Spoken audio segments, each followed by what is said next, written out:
Am I heard? 1 2 1 2.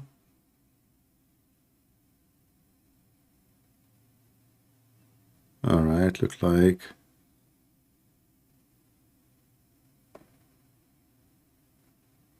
something.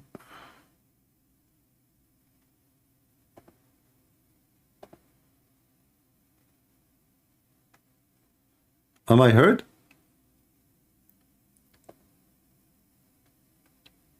Hello, hello. Do you hear me? All right. Look like finally we are live. Yeah. All right. It's a little bit confusing sometime to see if you are live or not. It takes time. So good. All right. Thank you, everybody. Welcome home.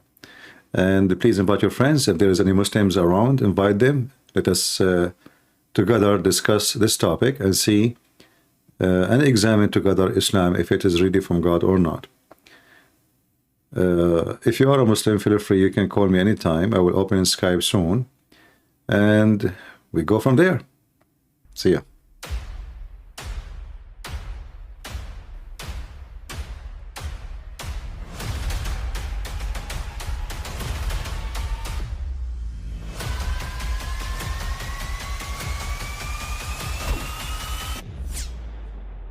All right, hello everybody and welcome to our program for today. We are going to have good time and I don't want to waste time, not your time, neither my time. I will open my Skype immediately, so if there is any Muslim, he think we are not being just, we are not being truthful, we are not sharing the truth, he can call us live on air and get us busted. Here you have the opportunity to prove us wrong, if you can. However, we believe that we can prove all Muslims in the world wrong so easy. I decided to choose this topic today because YouTube actually, when I went to YouTube to see my channel, I found YouTube suggesting this video for me about if Islam is from Satan or not. So I said, okay, that's a good topic. Let us go and discuss it. And this is what we are doing today. So we have a video of Zakir Naik. And actually I found this question very good question. And I don't think any Muslim can explain to us how in the world Muhammad became a prophet after you listen to this. Given today, and you have given the surahs and the ayat from the Quran. Surah 1788 says, if all mankind and the jinn would come together to produce the like of this Quran, they could not produce it.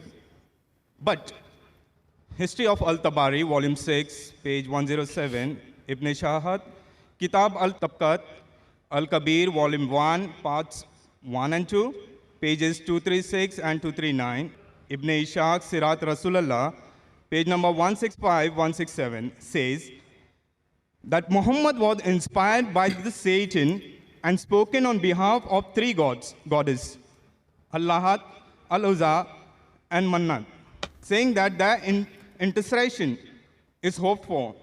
After some time, later upon receiving further revelation from angel Gabriel, that those verses were not from Allah, but inspired by Satan. My question is, this incident has several implications. The challenges of the Quran to bring the surah like it in Surah 1788 was actually met by those satanic words in Muhammad's own time, right?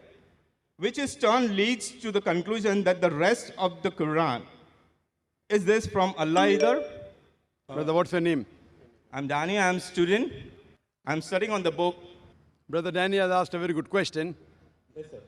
That he quoted Surah Isra, chapter 17, verse number 88, that says that if all the men and jinn got together to produce the like of the Quran, they will not be able to do it. That's also repeated in Surah Tur, chapter number 52, verse number 34, just to help you out. And I'll give you more references. But he said, quoting Look, Zakir Naik, he is licking his lips like to show you that he knows, you know, like he have. Did you see how he's like, he's laughing like, you know, yeah, I can give you more reference, huh? You want more? You want more? I memorized them. But who care about memorizing them? Explain them. Let us laugh. Tabri and etc. that this verse of the Quran was from Satan. Maybe you read it wrong. It was an allegation that people said these words of the Quran are from Satan, and immediately the revelation came of Surah Waqia, chapter 56, verse number 77-80, saying that this book is well preserved, who none shall touch except those who are pure. A book well guarded by the Lord.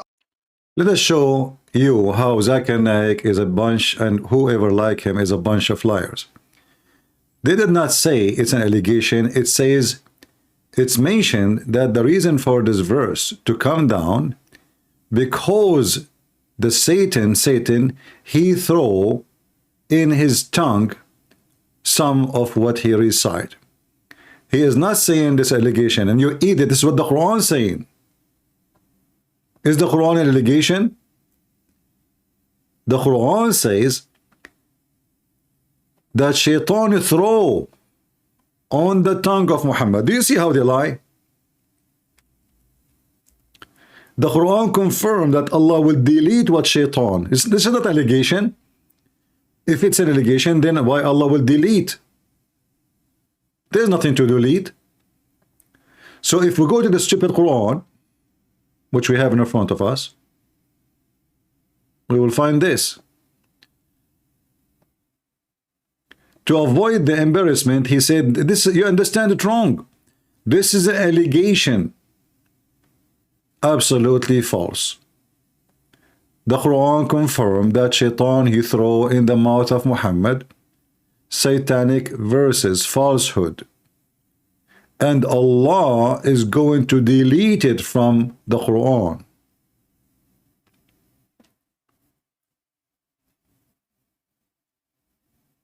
If we open any Islamic interpretation, we will see this is what it says.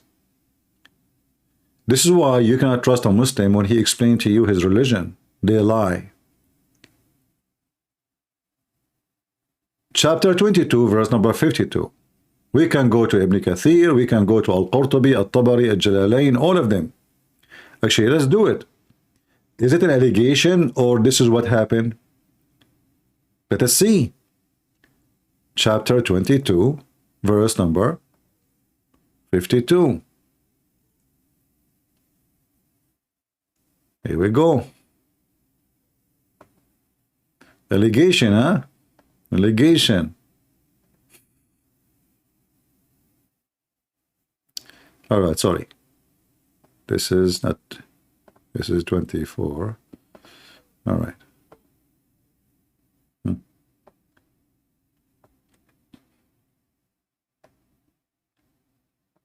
Is that an allegation? Read it. So he threw in the tongue of the prophet such that he does not act upon it. Then Allah established, then he clarifies his revelation to his prophet. So Shaitan, he threw falsehood on the mouth of Muhammad. This is Tafsir Ibn Abbas. Let us see Al-Jalalain. This is the prophet who has been commanded to deliver the message. Or a prophet or Nabi. Nabi means a prophet. One has not commanded to deliver anything, but that when he recited the scriptures, Satan cast into his recitation what is not from Quran. Is that an allegation? Or this is interpretation and explanation of what happened? Do you see how they lie?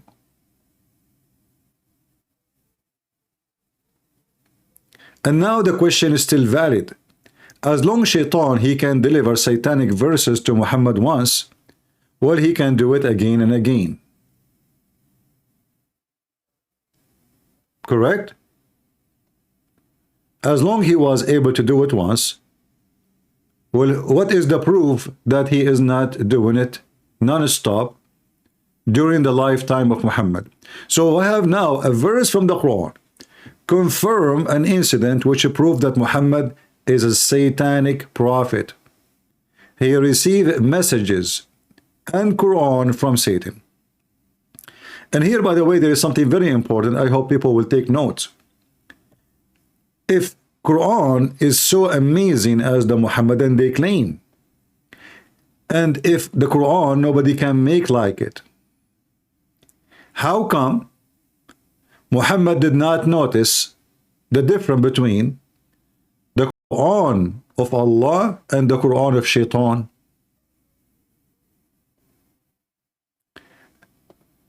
Imagine I am claiming to be a prophet of God, and then I deliver to you a message totally oppose my God teaching, because what Muhammad he said in this verse here is about worshipping the three daughters of Allah. It's not just a normal word by mistake. It's about worshipping the three daughters of Allah. He said their intercession is a must. So which means Muhammad he approved that Allah he have three daughters, and he approved that they are goddess, and he himself he worshiped them because he mentioned their name and their intercession. How in the world Muhammad did not notice what he is saying?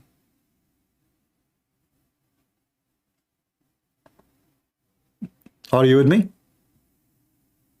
Is it possible that Muhammad did not listen to himself? If this is the case, that is being even more horrible. So when this potato here, he tried to explain, he said, you understood wrong. This is an allegation. That's false. That what happened, that is not an allegation.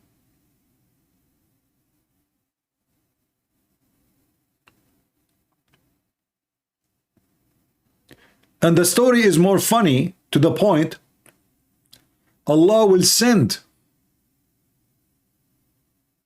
an angel to Muhammad to tell him, Muhammad, Habibi Muhammad, what you did, Habibi, this is not from me. It took him more than 2 weeks. What happened simply, Muhammad, he praised the three daughters of Allah in front of the Arab who they worship, the three daughters of Allah and Allah. When the news is spread that Muhammad he did that, many people they start saying, obviously Muhammad is a fraud. Muhammad he said to himself, uh-oh, what I did, big poo-poo, let me fix it. How he can fix it? He claimed that those verses he gave are not from his God. It is Satan who threw them in his mouth.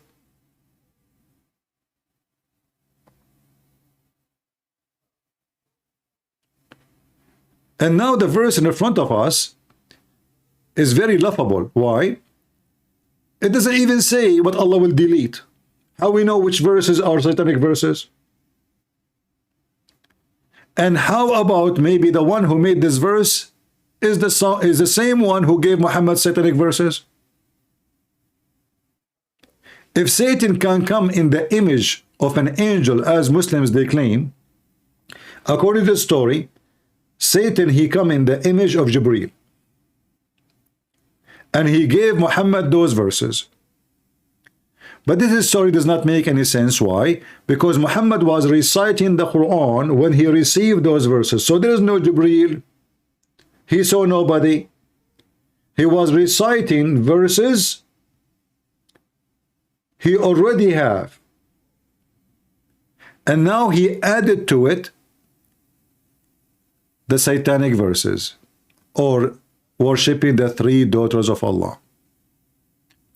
So how this can be a prophet of God? Do we have any Muslim would like to join us live on air?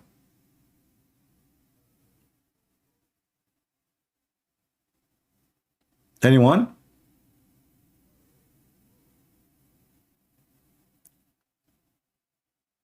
You can read every interpretation of the Muhammad and you will see how Zakir Naik and his kind, they lie about what happened. Read carefully.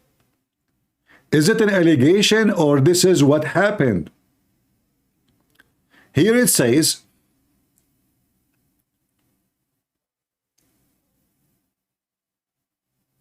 if you read, when he was reciting the following verses from Surah An-Najm, have you considered Allat al-Uzza? So Muhammad now mentioning Allat al-Uzza, the goddess, and Manat, the third one. And this is a chapter 53, 19, 20. Added a result of Satan casting them into his tongue without the prophet being aware of the following words. This is not an allegation, this is what happened. And this is what you Muslims are telling us. So why is Zakir Naik saying this is an allegation?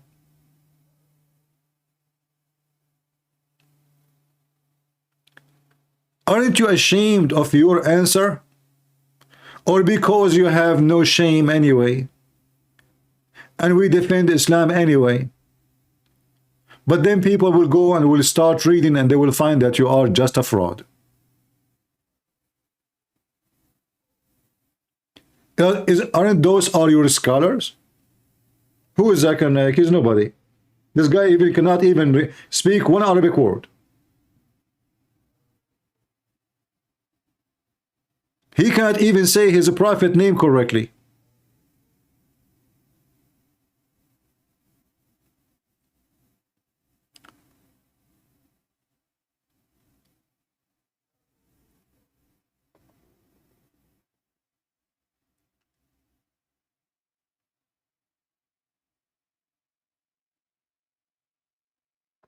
If we search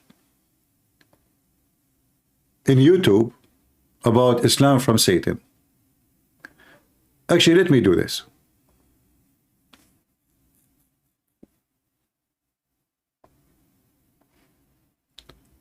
Islam from Satan. You will see how hilarious the Muslim answer about that claim.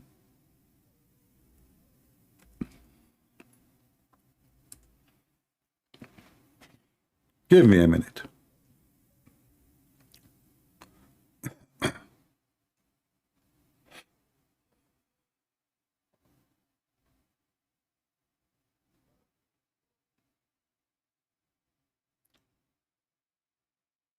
Islam from Satan. Give me a second, please, before you try to call me. Unless you are a Muslim. Okay, why would the devil... Listen, this is the redhead, this redhead, Abdul. He is going to get you busted with something you cannot answer. Look what he will say. He starts saying, why would the devil... Okay, go. Tell pagan Arabs to stop worshipping idols and to worship the God of Abraham. Huh? Why the devil will tell the Arabs to stop worshipping idols and to worship the God of Abraham? But here we just saw Muhammad worshipping the three daughters of Allah. So the Arab, they worship Allah. Did he mention why the devil will say to the Arab, stop worshipping idols?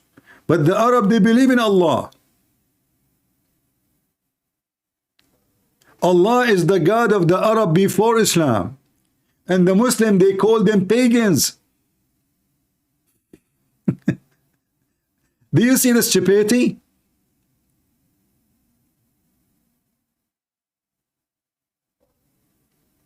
For those who they are saying, I'm not getting notification, you can go to your app or to your phone to check if you have notification is on. Because sometimes we turn it off because it's annoying sometimes.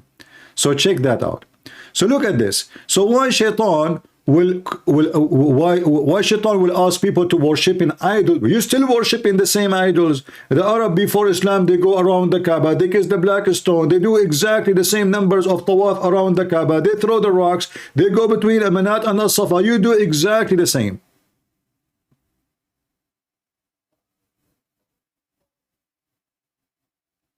So what this guy is talking about?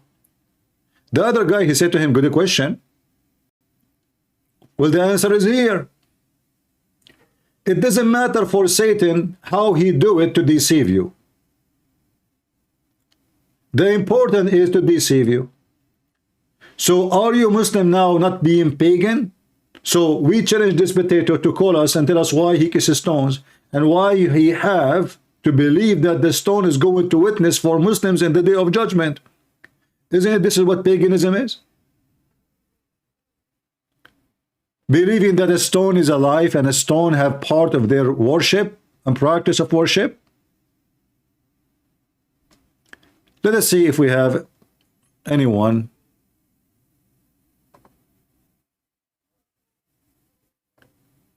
All right.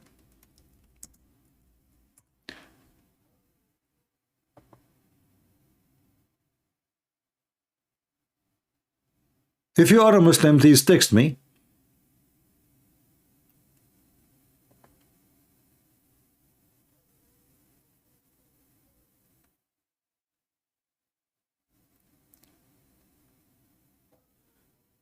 Some people saying that Rumble is banned in Indonesia. All of you in Indonesia, you use VPN, use it.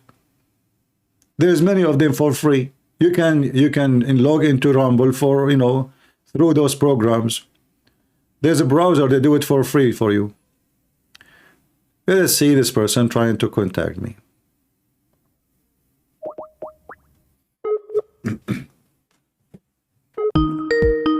Let us see.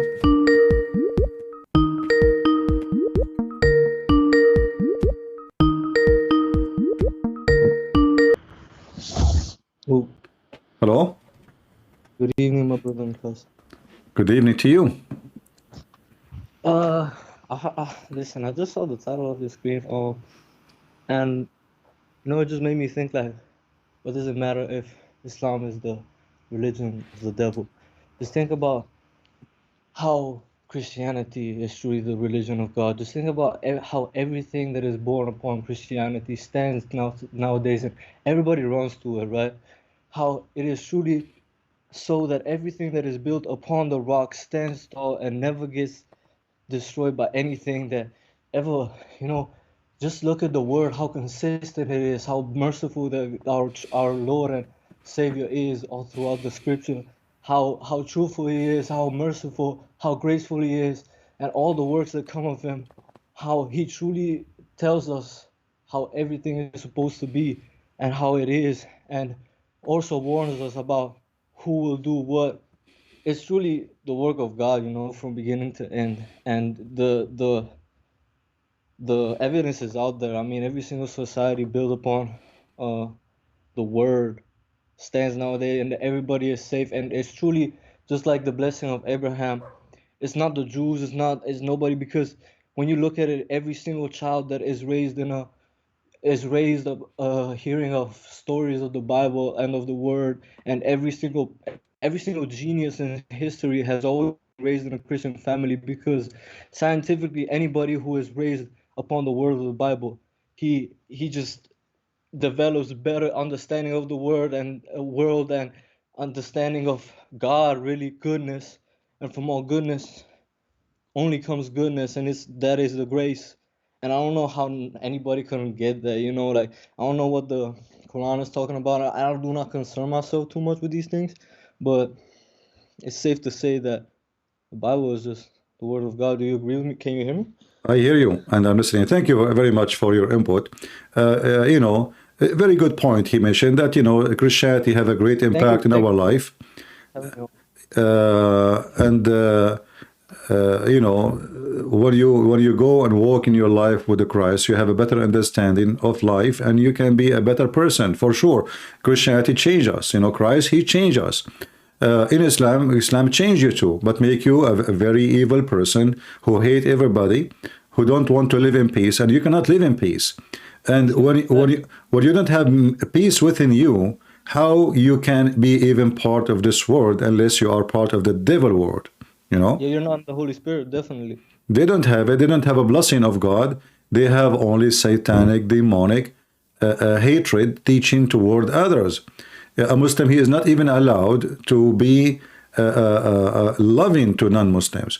So how that can be from God? So when the Muslim, they speak about Islam, is not from Satan. Like from the flesh comes all this kind of evil. So it's really simple to understand if you read the Bible. It's just if you see anything like that, it's clearly not the word of God. And Jesus said, "The word, I am the word, the truth, the life," and anything that goes against it is clearly not the word of God, because it's truly the word. You would know that it was the word of God if you saw how good it is, and it only takes to open your eyes to the world you live in and why certain places do better, and read the Bible and you understand. Like Yeah. all, You know, the Messiah, he said, from their fruits you shall know them, right? Amen. So in order to examine anything, let us use this sentence, including to examine the Messiah, because anyone can claim to be the Messiah.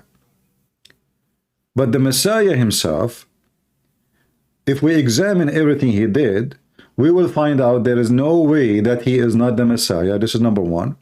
For his fruits is not the fruit of any man, but the fruit of God. If we examine the fruit of Muhammad, and he is God, not only Muhammad, all the fruits of Islam is evil and ugly. Not a single teaching of Islam is about ethic, even though the Muslim, they try to present Islam as an ethical belief. But the second you start reading the lines and the text and what's so-called scriptures, you will find that ethic has nothing to do with Islam. Actually, I challenge all Muslims who they are listening to call me and to show me one thing is ethical. They will say to you, well, the Quran says we have not to do bad things to our mothers and parents. This is from the Bible. You are copying us. Satan trying to copy us. Bring me something else. In fact, in the Bible, if you mistreat your parents, the punishment is death. In Islam, you can have sex with your mother, yet there's no penalty. There's no penalty for having sex with the mother. The mother. How? No. The Hanafi sect, and I can show the reference. Any Muslim can call me right now, get me busted. If you have sex, if you have sexual relationship, if even married your mother or your daughter or your sister, there is no penalty. This is a religion is out of the mouth of the devil directly. There's no question about it. Thank you, brother, for calling me.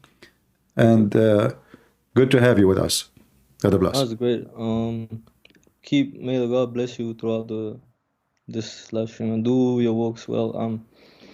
And make sure to remember to keep the word within you. You know, the word is within you. Amen.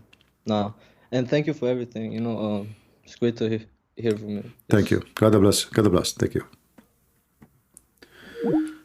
All right. If there is any Muslim would like to call us, please feel free. We would like to hear you, and maybe you can get us busted.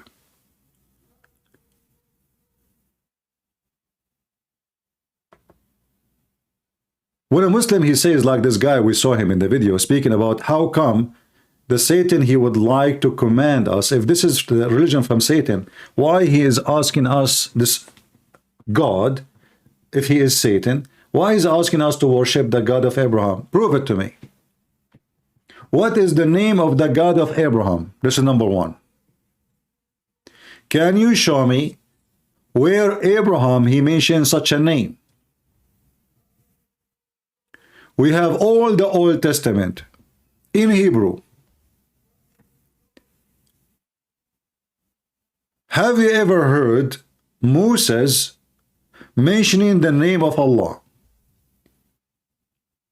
If not, you need to explain to me why. We have all the books written hundreds and thousands of years before Islam. If the God of Abraham is the same as the God of Muhammad, how come we don't even have the same name? Allah, he mentioned 99 names. None of them is mentioned in the Bible. And when I say the Bible, I mean the Old Testament and the New Testament. How you explain that to me?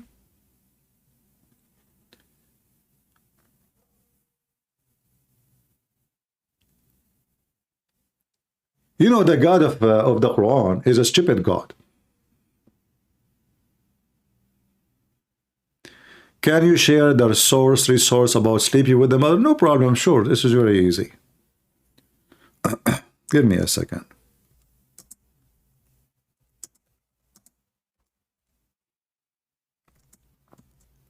I will give you the link in Arabic. Just use Google Translation, please. You open it with Google browser, because I don't have any in English. Sorry. Excuse me. Those books are not even translated, I think. Okay.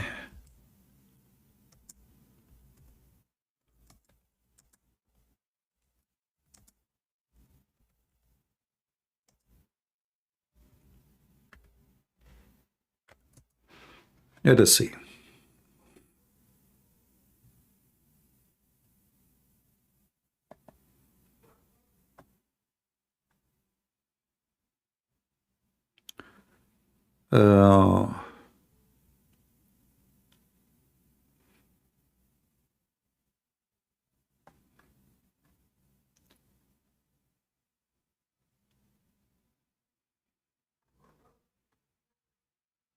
I found this website, but the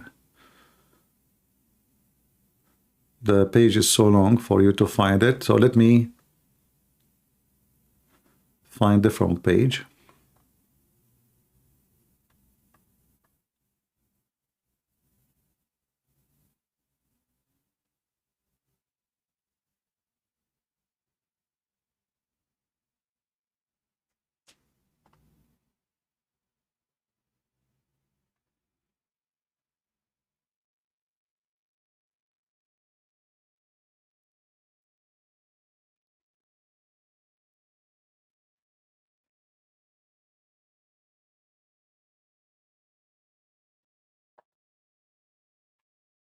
Give me a minute.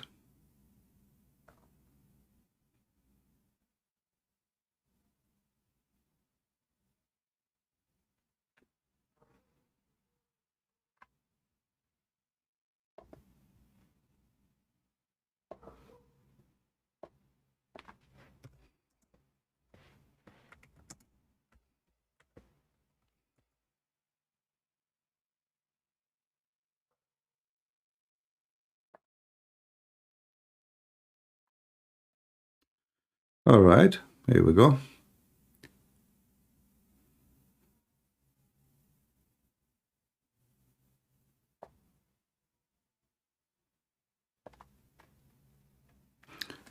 I will post this link for you. You need to use Google Translation. All right. You can start from the beginning, actually. The title here, there's a question. Is it true that the Imam Abu Hanifa, Abu Hanifa is, you know, the Muslim sect, the Muslim Sunni are four sect. And this is one of the largest of them. It's like, you know, in Christianity, we have the gospel according to John, etc. So they have a four sect. And this is one of the founder of the Islamic sect of the four. Massive one. The question is it true that Abu Hanifa, he made a fatwa allowing men to marry their mothers? And how we can refute that? And here they are quoting for you what it says. Let me use Google Translation and I will post the link for you.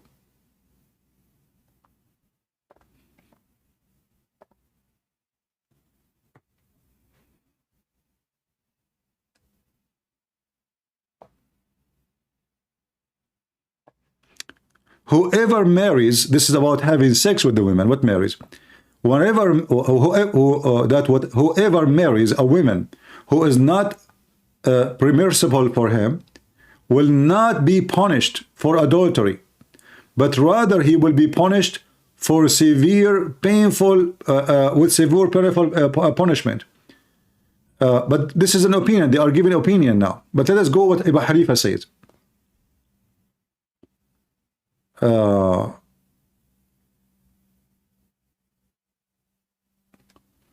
Let me go back in Arabic to find it first before we go to English again, so I can find it. Okay, here in the page number 85, when you translate page 85 in the book of Al-Mabsut, volume number 9, a man, he married his from a woman, she is not allowed for him to have sex with her.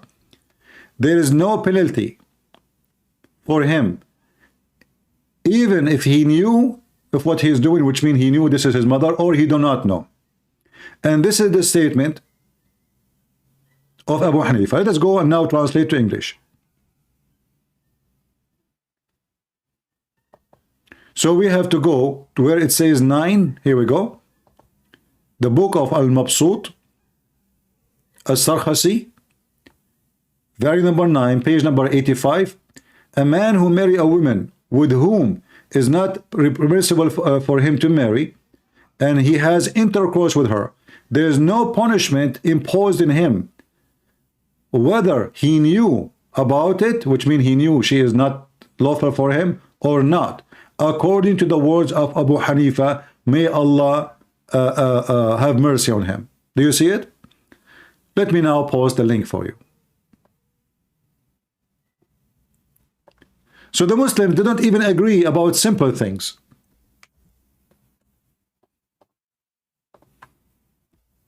Here we go. Is the link showing? Is the link appearing for you? Or not? Let me know, please. And let me know if it works when you click in it.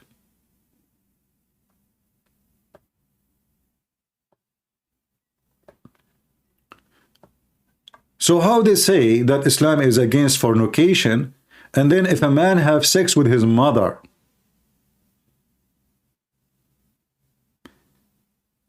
if he knew or not, it doesn't matter. There's no penalty. Why? Because in the Quran, nowhere it says there's a penalty. Show me. Nowhere.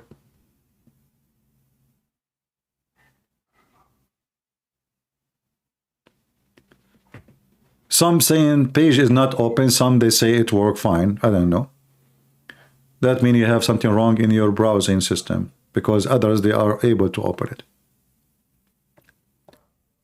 So when somebody says to us the proof that Islam is not from the devil, because the Quran says don't worship the devil, don't listen to the devil. Well, guess what? Jesus told us how to be smart. He said to us, be aware of false teachers. They come to you in the clothes of a sheep, but they are wolves.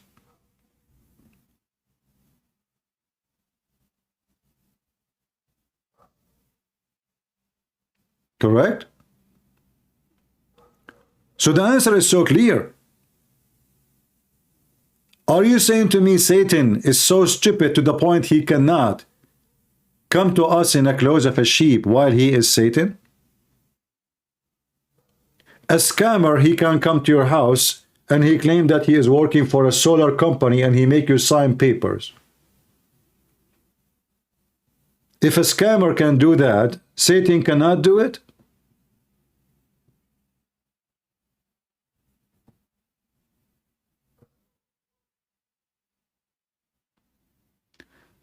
Let us not to be love Antichrist. Don't say stupid things, otherwise I will block you.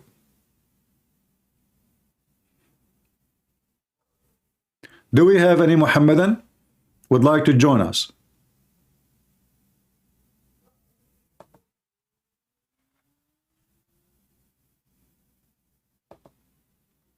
Anyone? Who is a Muslim? He dare to call us and tell us how in the world you Muslim believe, you claim that Islam is Abrahamic.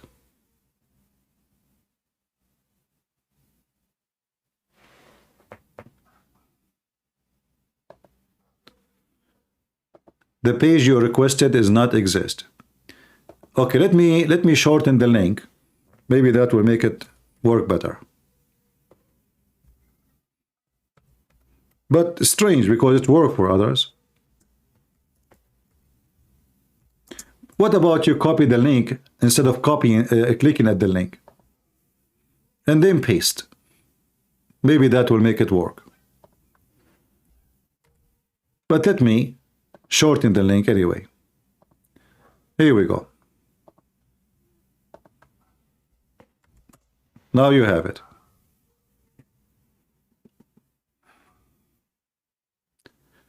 Do we have any Muhammadan would like to tell us if Islam is from Abraham, how come Abraham never mentioned the Kaaba? Never mentioned the Kaaba. Where Abraham he mentioned the Kaaba? In fact, I have a proof from the Quran itself that Abraham never been in the Kaaba. Anyone knows how we can prove it? Let us see who of you remember how to do it.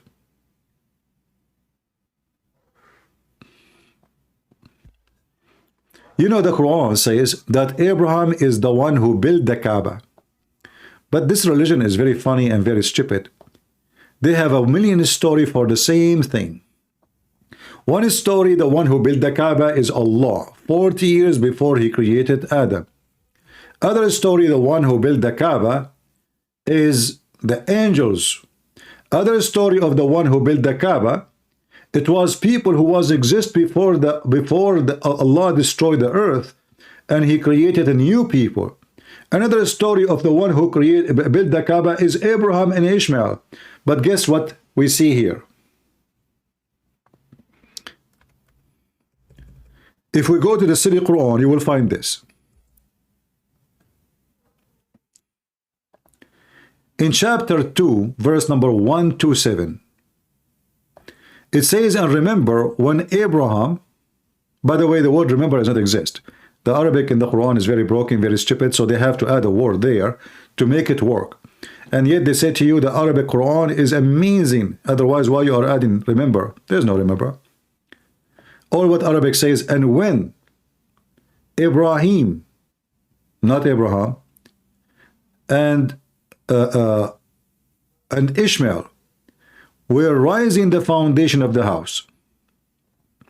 So in this verse here, it's confirmed that Ibrahim and a guy, his name is Ismail, they were rising the house. Which house? The Muslim, they say this is the Kaaba. Okay. Well, what it says here is al-Bayt. And Bayt is not an Arabic word. Bayt mean house, like Bethlehem. And we have tons of towns in Israel. They always start with the word Bayt. And we know that Abraham, he built a Bayt, but not in the Kaaba. But let us confirm that this has never happened in the Kaaba. This is proven to us from the same stupid book. It's called the Quran. According to the Quran,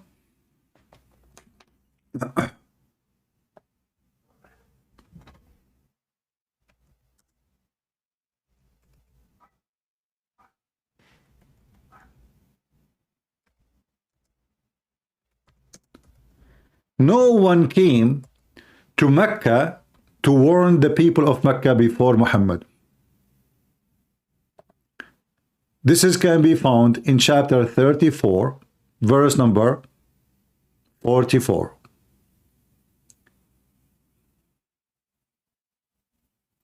Here it says, we had not given them scriptures which they could study. Okay, so how Abraham was there? This is talking about who? Abraham, according to Islam, has scriptures. He's Zakir Naik. What's wrong with you Muslims? Do Abraham have scriptures or not? If we go in the Quran, we will find that yes, Abraham, he have scriptures. So if Abraham, he was in Mecca, then, and he was the first in Mecca, and his children were there.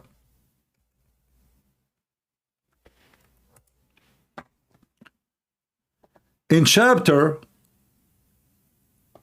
87, verse number 19 says, and the scriptures of Ibrahim and Moses. So Moses and Abraham, they have scriptures. All right. So how here it says that those people of Mecca, they never had scriptures, And not only that,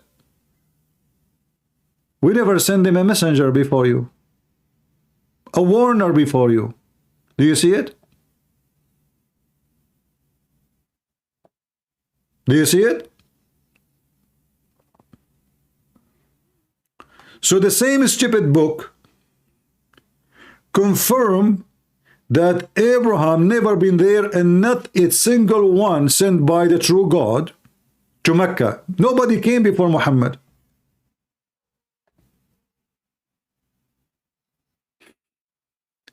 Do you see how easy to destroy this garbage cult?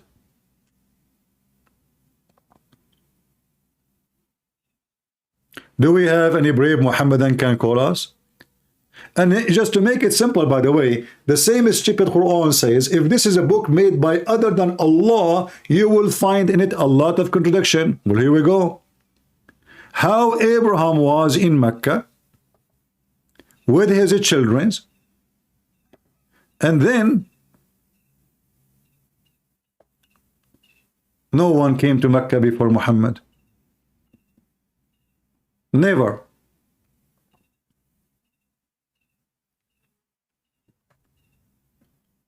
What a laughable, laughable book.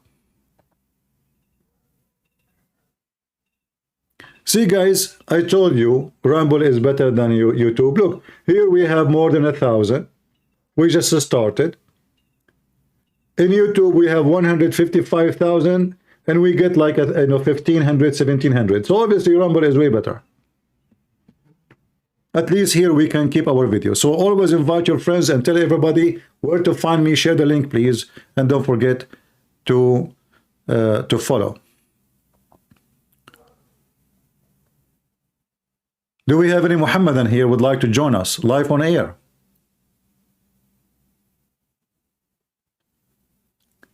Remember, we don't reject Islam just because Muhammad is a pervert, I mean, yeah, there's a million reasons to reject Islam, but there is very serious reasons. Is the ethic of Islam, not the ethic of a man.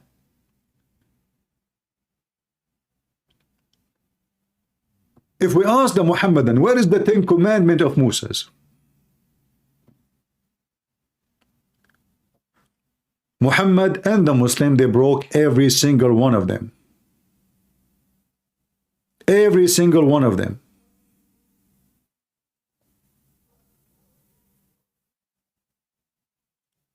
When a Muslim, he come to you and he says, you Christians, you have a funny Trinity. Well, I say to you, you have a funny oneness of God, because your God, he claimed that he is monotheist and he is one, but yet he always used the word we.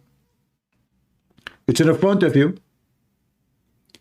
You ask the Muhammadan, your God, which is a monotheist God, why he keeps saying the word we? They say to you, oh, hold on.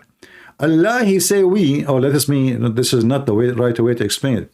Christian Prince, first of all, Allah, brother, he said we. The reason he say we, because it's a mathematic. Zakanaik, because of what?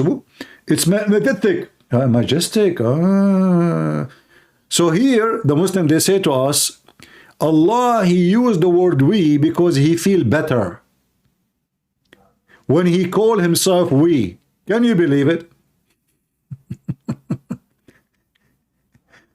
I thought it's wrong to believe in a Trinity, but Allah himself don't like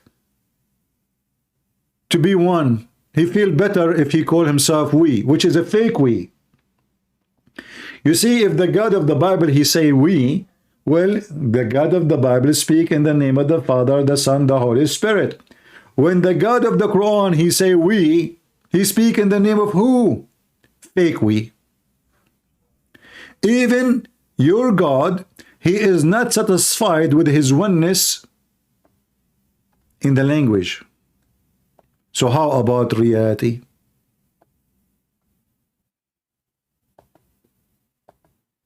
And what kind of God he need to add we before himself to feel better?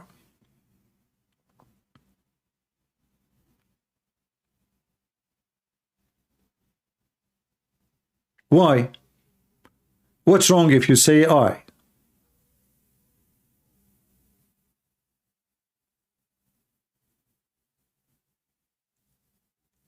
Any Muhammadan? Let us look at the Skype again to see if there is any message from any Muslim. There's no Muslims. You see, if our program run by a girl, her breast is coming out and she is from San Francisco and she have a blue eyes, the Muslim will be lining up to talk to her. Or if you are a guy who do not know anything about Islam, the Muslims will be all over you. And the second you ask them a serious question, they say to you, first of all, this is not what it meant. Do you know Arabic, brother?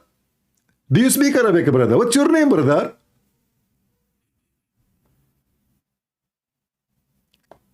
And they lie about what their book says right in the front of your eyes. The guy, he gave him the page, he gave him the name of the book. He says, it says there that Muhammad received satanic verses. Zakir Naik lied to him, says to him, no, you got it wrong. This is not what it says. It says an allegation.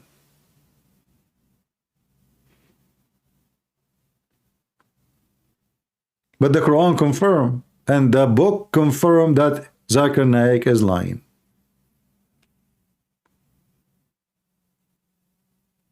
Allegation.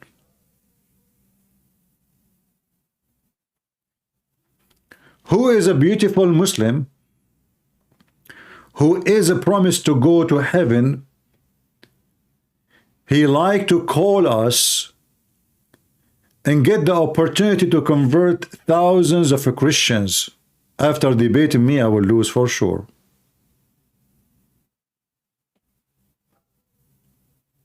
In fact, the first proof that Islam is from the devil is, look at them. They lie to protect their book. You know, why a person, he claimed to be a sheikh, he lie when he answer if he is not following Satan? Why you don't say, okay, this is happening, let me explain to you? No, why you deny it? When the Quran confirm it, the book he mentioned confirm it, all Islamic books confirm it, and the guy, he claimed that this is a false, this is just an allegation. Let us play the rest of the video so we can laugh more, just for the sake of comedy. Of the world. This verse came to say that no one be able to touch the Quran in Lohe Mahfuz, in tablet well preserved, except the Mutaharin, that is the pure angels, indicating that the Satans can come close nowhere to the Quran. Look at the stupid answer. Abdul, he's not saying to you he get close to the Quran. He is saying to you he gave the Quran. You see, they have a lack of intellect, low IQ, stupidity. The guy did not say to you that he went to steal the Quran. He said he gave him false Quran.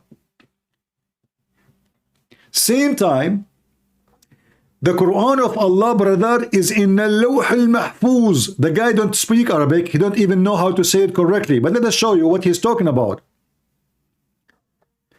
In case you do not know, if you are a person who have a tablet, you better know that Allah have a tablet before you.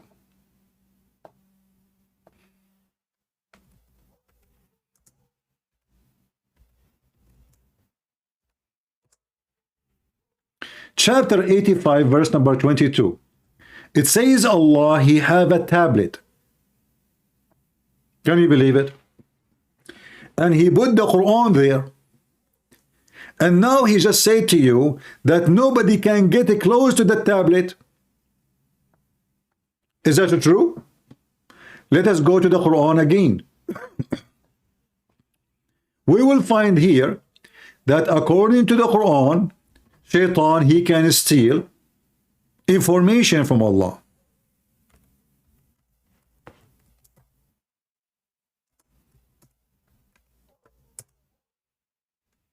Chapter 15, verse number 18. Except the devil that gain hearing by stealing, he is pursued by a clear flaming fire. So Allah, he protected the sky from every evil, every devil. The sky protected. You cannot go there. Except, and look at the stupidity. So he protect the sky except from who? From Shaitan. So what the protection for? So nobody can go there except Shaitan. A Muslim, his name is Islamic Kingdom. He cursed me. Okay, well, brother, please don't curse me, brother. Your God curse doesn't work. I don't know who cursed whom. You see, you Muslims, your God, he cursed the Jews, and the Jews are the most successful people in the world. And supposedly you are not cursed, but you are the most miserable people in the world, to the point you cross the sea to run away from your country. So who is the one who is cursed? Allah cursed the Jews, according to the Quran.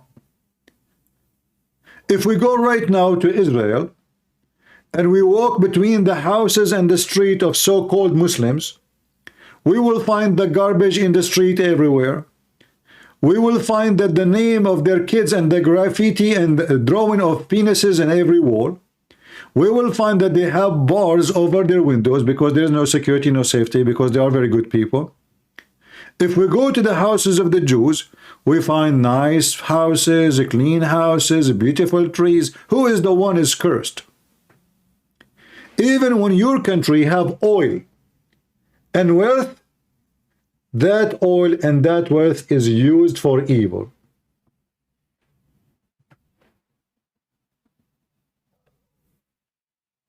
Do we have any Muhammadan? If you say this cousin, my cousin, he will break your nose.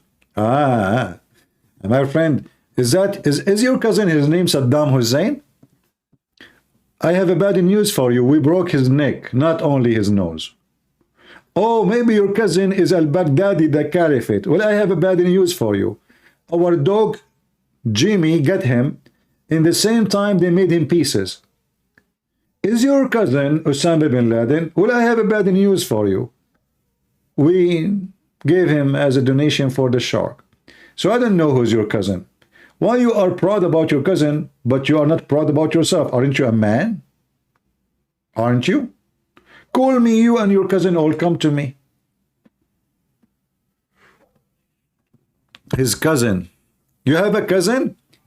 You Muslims, you call everybody who sleep with your cousin. Is that correct? When Muhammad, he saw Satan, but yet he is not sure if it's Satan or an angel, in the corner of his house. His wife, she called him cousin. When you see him next time, let me know. Do you know what Khadija, she did to prove to him that this is an angel? She did a striptease. Am I lying? Have you ever heard of a prophet of God?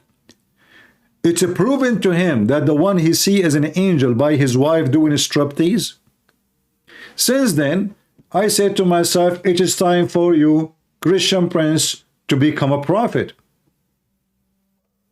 You know, if I get married, I will tell my wife the same story as Muhammad told his wife, just to make an excuse so she will strip for me. Look how evil. Hey, honey, I see someone in the corner there. Where? There in the corner. Oh, honey, I don't see him. Okay, you know what? What about you do striptease to find out if he is Satan or not? And don't forget to just put the new panty you bought yesterday, okay? This is a prophet of God. And the name of the chapter is Examination of the Inspiration. Can you believe it? That the wife of Muhammad, she examined the inspiration of Muhammad, which is coming from God by striptease. Now we knew why there is a striptease club. It turned to be that all the customers there are prophets.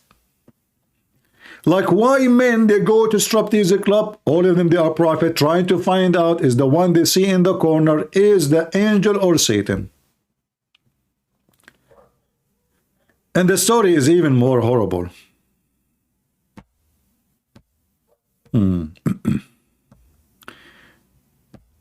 You challenge CP to mubahala. This guy is challenging me to do mubahala. You know what mubahala is? A Muslim, he will call me. He say, may Allah kill you if you are lying. I take the mic. Okay, may Allah kill you too if you are lying. Your mic. Okay, may Allah break your nose if you are lying. Okay, your turn. May Allah, he break your toes if you are. What a stupid religion, man. This guy is challenging me to do mubahala, which means let us curse the one is lying. In fact, let me show you that this is challenge Muhammad he made to the Christians, proving that he is an idiot and he is an ignorant and he is just trying to run away from the debate. Because the idea of lying, proving Muhammad to be a liar. In chapter 3, verse number 61, when the monks of Najran, they came to debate Muhammad, they stood in front of his house the whole day and he never opened the door because he cannot debate them. Second day, he told them, look, listen, listen. Allah told me this. Whoever dispute with you concerning Jesus, after all the knowledge has come to you, what knowledge? Isa, you know, and by the way, here, this is all fabrication and translation. There's not such a thing. Let me change the translator. Hold on. Just to show you, if you change the translator, you change the whole book. They have no dignity when translate. So after all the full knowledge has come to you, come, let us gather together, our sons and your sons, our women and your women, our slaves and ourselves and your selves, and let us earnestly pray to invoke the curse of Allah and the one who is a lie, who lie. No? Is that how you debate? Same time, if somebody believes in a lie, doesn't make him a liar. There's a huge difference between a liar and someone believing a lie. Someone who believes in lie, if you ask him, okay, somebody is a Hindu or a Muslim, I ask him, what is your God name? You know, the guy, he say Krishna, the Muhammadan say Muhammad, the other guy, he say whatever. He believe in a lie, he's not lying. He just told the truth. He believe in Krishna. He's not lying. The God who believe in Allah, well, he's not lying. He believe in a lie, according to me, but he's not lying. He told me he believe in Allah. So even the logic of the curse to invoke is so stupid, because this is not the way to prove he's a liar, because they are not lying. They believe in what they believe. Are you getting my point? If somebody believe in something, it is wrong, and he is being honest with you in what he believe, he is not lying. He believe in a lie. This is a different story.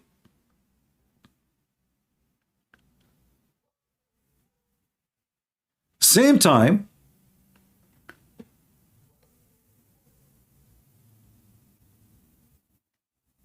how that can accomplish anything? Are you saying to me that I teach wrong information and Allah will not curse me unless I ask him to curse me? Are you saying to me that your God will do nothing to me unless I do this? What a stupid God.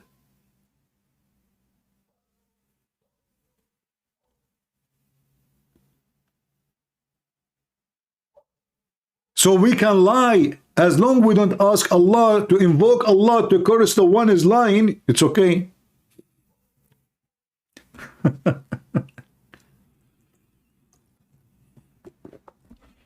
Who is a Muhammadan would like to call us live on air? Any Muhammadan, he is proud to be a Muslim. I like to be a Muslim. There is many benefit of being a Muslim. Number one, nobody can accuse you of being stupid. Nobody. Because being a Muslim is beyond stupidity. To believe that there is a God will make your penis endless and vagina fit for that is beyond stupidity. To believe that there is a God right now, he is working in heaven to smooth the skin of women. 1,000 years to smooth her skin. Why? She is an alligator?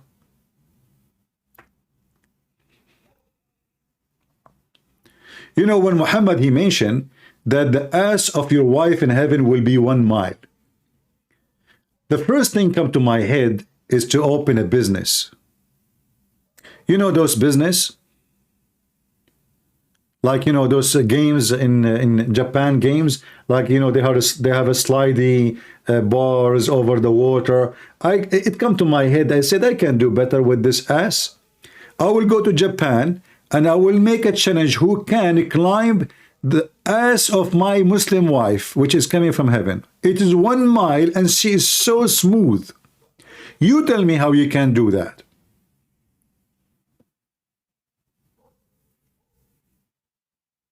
A wife, her ass is 1 mile.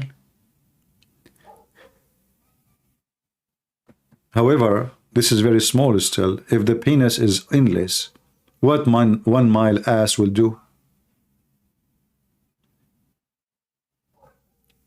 Imagine you have a penis like a macaroni. Endless. You don't know where it is now. Like, hello, Muhammad? Do you know where the end of your penis? Allah knows best, brother. So imagine your penis go in the Amazon River. God forbid, God forbid. Oh boy. You know what kind of fish there? I posted the endless penis in Patreon. Go and read the reference. It's there. Go to Patreon right now, scroll down, you will find the link and you can read it. With authentic resource.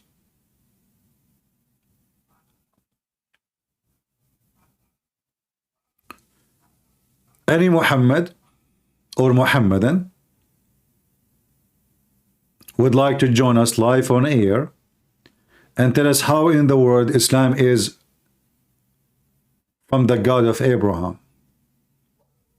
All proving to us that Islam is a very pure satanic cult. Who accept the challenge to call me? Anyone? Any half one? Where is your sheikh? Where is your scholars?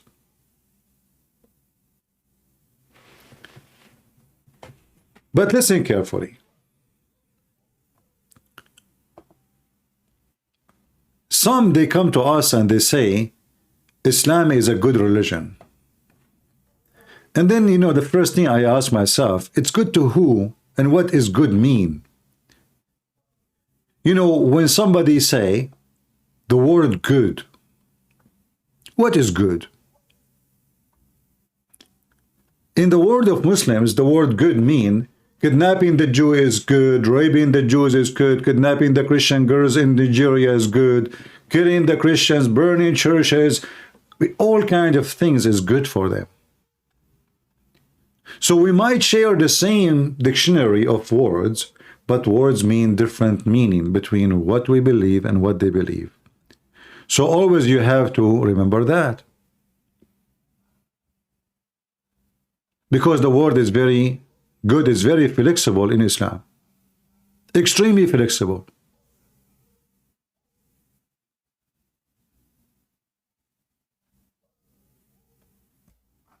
Any Muhammadan? Mayday, mayday.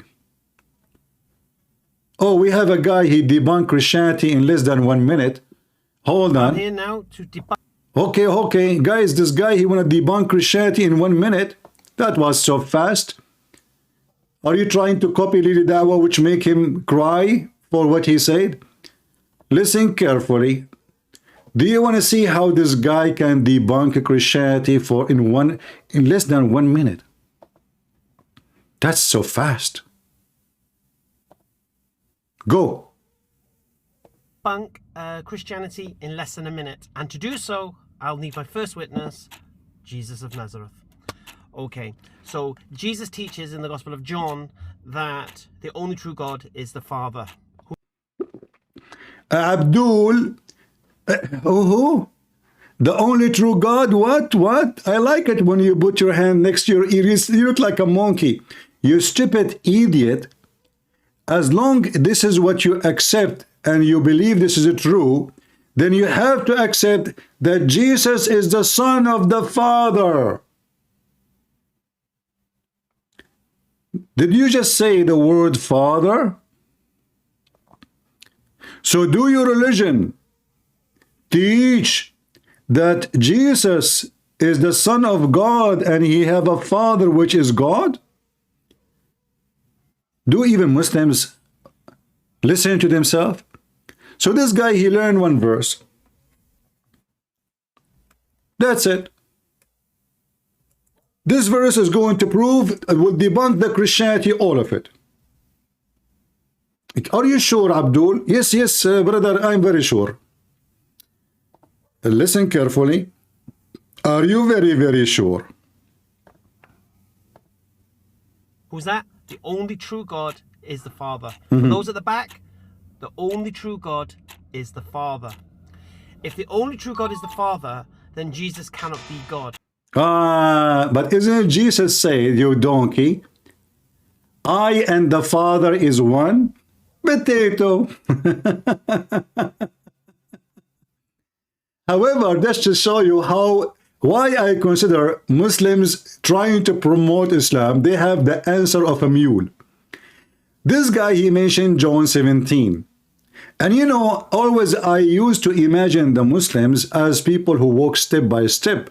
But then after I came to America, I noticed that there is a different species of Muslims. They are called kangaroo. The kangaroo, they jump over verses. So the Muhammadan, they read chapter 17, but only they saw verse number 3. They don't see the rest. It's not even there. They are kangaroo. Jesus spoke those words, lifted his eyes to heaven and said, Father, the hour has come. Glorify your Son. This is about Jesus is going to be crucified. You Muslim, you deny the crucifixion. Glorify your Son, you donkey, Abdul. So you want to debunk Christianity, you go and choose John 17, which is Jesus saying that the Father glorifying the Son.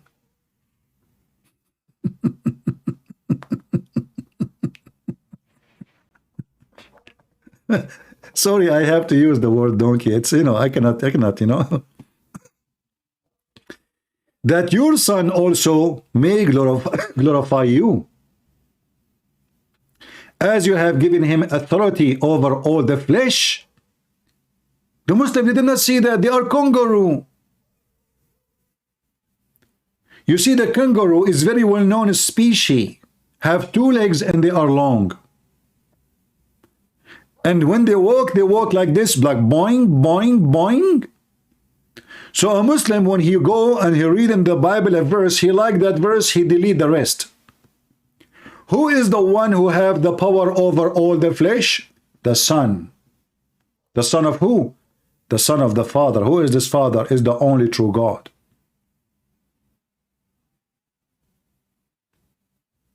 So this Abdul want to prove to us that Jesus is not God. He went to a verse confirming that Jesus is God.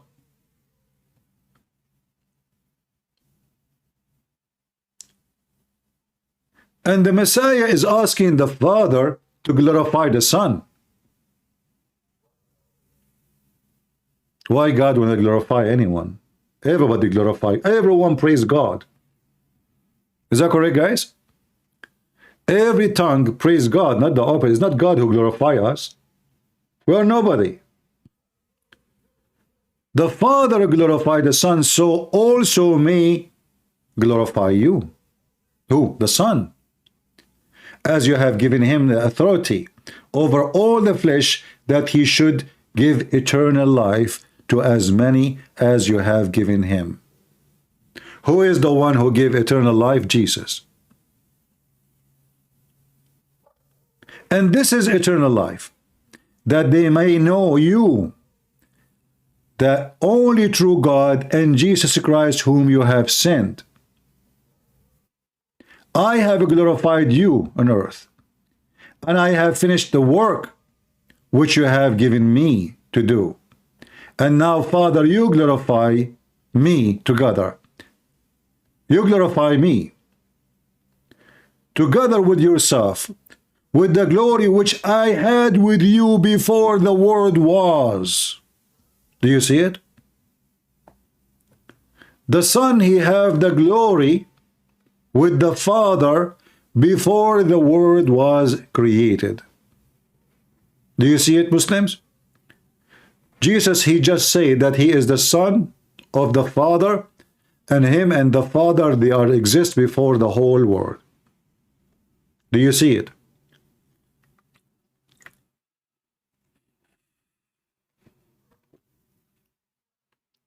Any Muhammadan? And yet they say to you, from this chapter we can prove that Jesus is not God.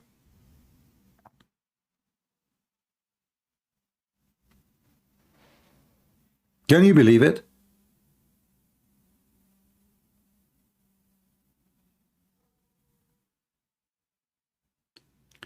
Who is a Muhammadan? He have the courage. Like we have a guy, his name is Islamic Kingdom, but for some reason this guy, he don't dare to call us. It's okay, he's a Muslim. What you can say? What a curse to be a Muslim. You have to wake up early in the morning because your God, he is the bus guy. If you miss the bus, you miss Allah. One of the funny things about the Muslims, when they pray to their God, they never pray to him. According to Muhammad, Allah cannot hear their prayer unless he come every third part of the night. And he say, who is praying to me? But he came in the time when nobody is praying.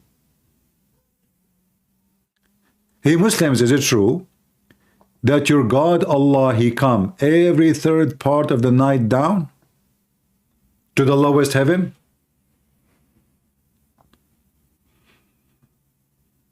Any Muhammadan?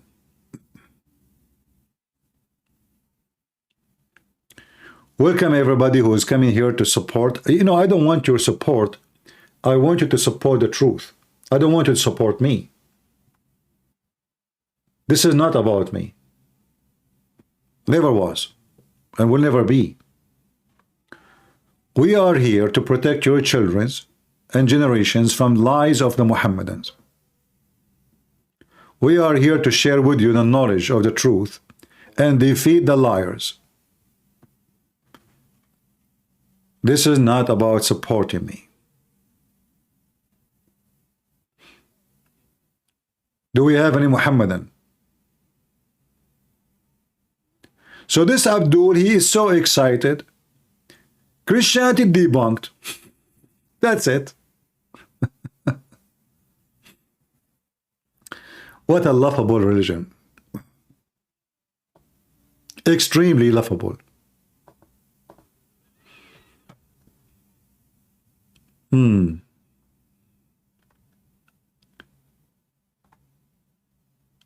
Yeah. Is a pure black dog. Hold on. I just found something will prove to you that Islam is from God. Just hold on. I mean, who can deny that? And this guy, by the way, he charged you only $100 for a 30-minute consultation. Only. Samtullah. Sheikh, is the pure black dog a devil? And is this the type of dog that nullifies our prayer? Jazakumullahu khairan. The Prophet ﷺ in the beginning stated that three things interpret and breaks our prayer. The passing of a woman, an adult, and the passing of a donkey, and the passing of a dog. Hey, Islamic Kingdom, is it true? If you are praying and your mother, she walk by, she is the same as if a black dog or a dog or a donkey pass by and that will destroy your prayer? Is that true, what we just heard? Who is a Muslim can tell us why, if I'm a woman, she's your mother maybe, or your wife, or your daughter, or a dog, or a donkey. I mean, there is a billion innocent, animals and creatures. And how in the world women she become equal to a dog and a donkey? Any Muhammadan can tell us?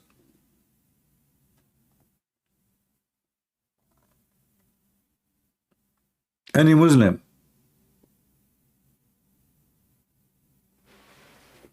A dog, a donkey, a woman. And in the beginning of Islam, when the Prophet came to Medina, ﷺ, he instructed all the companions to kill all dogs. And after some time, he told them to... Listen, guys, this is a proof that Muhammad is a prophet of God. Otherwise, why he instructed to kill all the dogs? I mean, do you see how evil this man is? Why in the world a person who claimed to be a messenger of God, he commanded to kill all dogs? If somebody, his audio or his video is not working, instruct him, please. Tell him how to do it. He need to refresh the page and click at play. If someone came in the chat and looked like his video is not working, tell him please what to do. He need to refresh the page and click at play. Why Muhammad want to kill all the dogs? Do you know why? Because he is the devil. Dogs, they can sense evil. Dogs, they can sense evil spirit. Animals, all of them, they can do that. So obviously dogs, they hate Muhammad. And Muhammad, he hate them very much. And this is why he command to kill all dogs. Otherwise, give me one reason to kill dogs. Is that a merciful act from a merciful prophet? From a merciful God? Dogs are very useful. So Muhammad command to kill all dogs, and then the Arab, they start complaining. What are you talking about? We need them to guard our animals, to guard our houses. The beginning of Islam, when the Prophet came to Medina, ﷺ, he instructed all the companions to kill all dogs. And after some time, he told them to stop. And he told them that the ruling of killing all dogs was abrogated. Why? You see, this is a clear evidence that Muhammad is a fraud. Are you saying to me that your Allah, he made a mistake when he decided to kill all dogs? And then when he noticed that people are complaining that this is not right, he abrogated that command, and then he told them to kill certain dogs? Do you see, guys, the stupidity? Did Allah gave Muhammad a wrong command, so he needs to upgrade the command? Either killing dogs was a right decision, or it is not.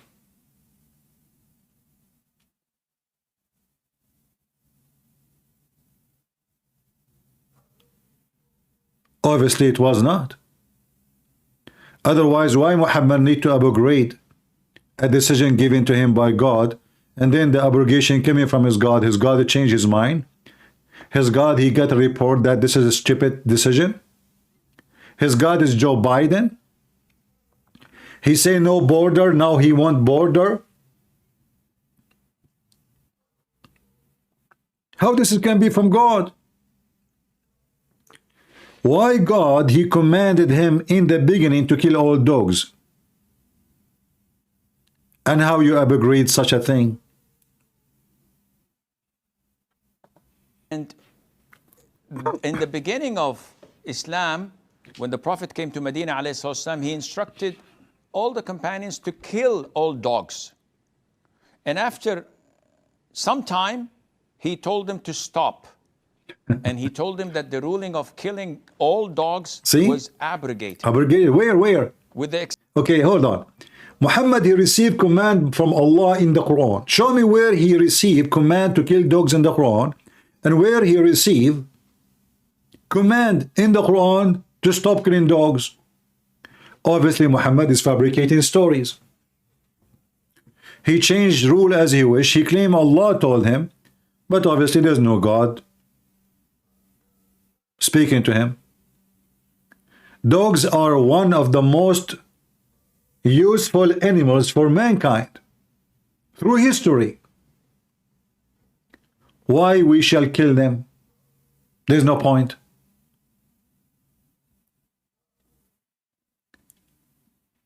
The only reason to kill dogs, all dogs, if you are an evil person, I don't see any reason. Dogs can be very beautiful. For sure, there is like a bad animal, or they have some rabies or etc. But generally speaking, but all even a human, there's a human they have rabies. There's a humans bite people in the street. There's a human they kill people in the street. This is not only happened to dogs.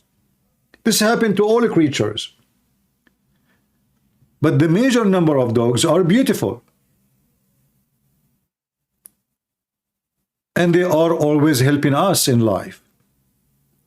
In fact, now, one of the medicine is used, or a treatment is used, for people who they are suffering from being lonely and suffering from being nobody come to them, is having dogs.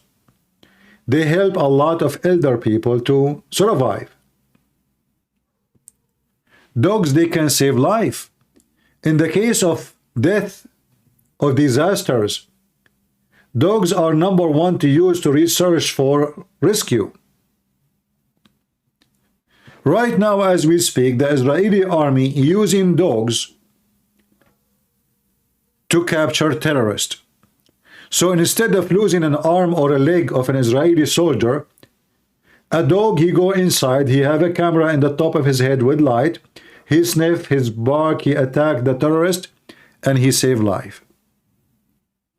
Dogs, they can walk a blind man in the street. Dogs, actually, they can alarm if the person he have heart attack or he will have one.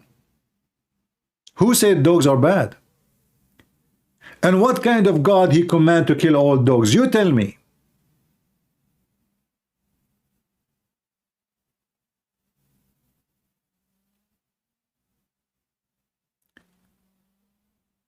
I trust a dog in my house, but I will never trust this idiot to enter my house for a second.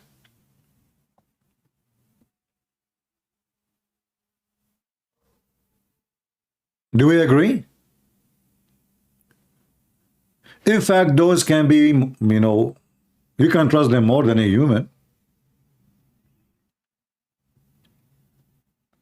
You feed the dog, you treat the dog nice, the dog will give his life to protect you.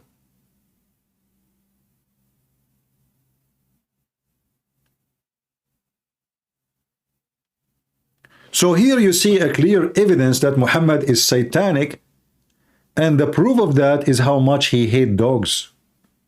Continue, please. Exception of killing one dog, and that is the black dog, pitch black, that has 2 yellow spots over his head, or white spots. Now, I don't know whether this fits the Doberman, or I don't have knowledge in dogs. It's definitely not a Chihuahua. But such a description of a dog, the Prophet said, because it is a devil. That's deep. Brother and sister, now we know exactly, brother, who is the devil. So if you see a dog, he's the black, totally black, a bit black, brother, he is the devil. It's proven scientifically. Isn't it, this is another clear evidence that Muhammad is satanic and he is stupid and he's mentally ill? So now, just because the dog is black, he must be Satan. In fact, Muhammad, he says, اقتلوا كل أسود بهيم. Kill every pure black animal. Every. In the Hadith, when they asked Muhammad, What is the difference? Like, why we kill the black dog? What about the yellow dog? This is after Muhammad abrogated his command. Remember, in the beginning, he ordered to kill all dogs. So they ask him, okay, what the difference between black dog, yellow dog? Let us show you the conversation.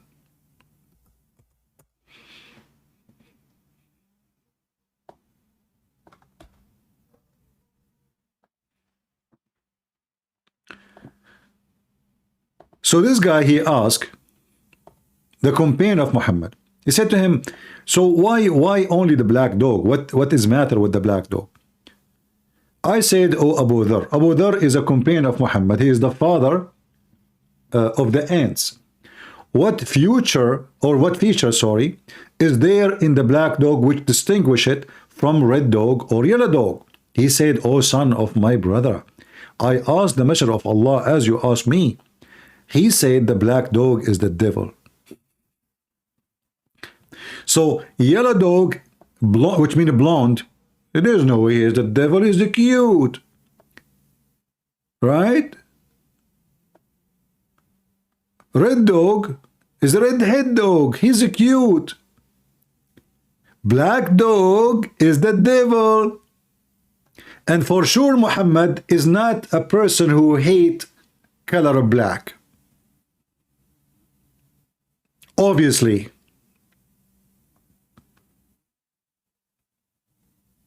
So now the dog, just because it's black, we kill it. This dog, he did nothing wrong.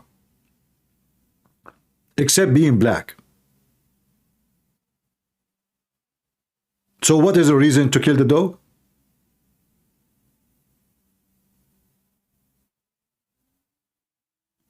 What is the reason to kill the dog? It is the devil. Suddenly the devil become a dog. You know, this devil, he come to Muhammad in the shape of an angel. Why in the world do you want to become a dog?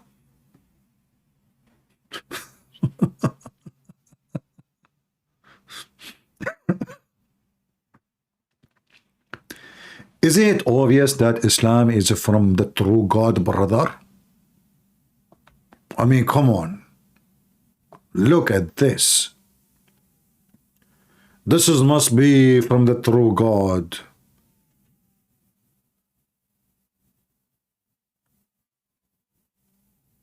Muhammadans?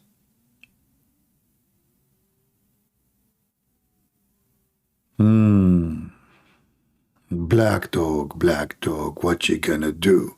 What you gonna do when Muhammad come for you?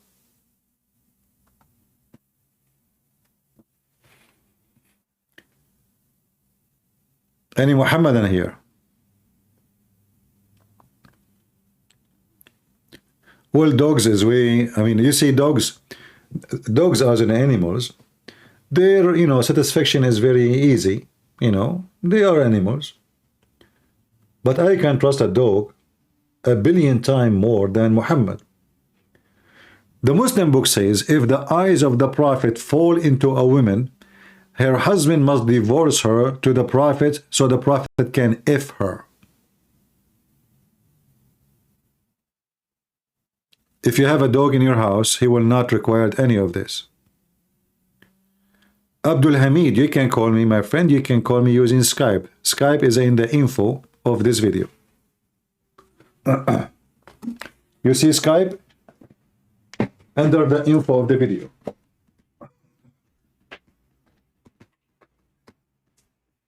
And you can invite your Muslim friends to join us in case they like.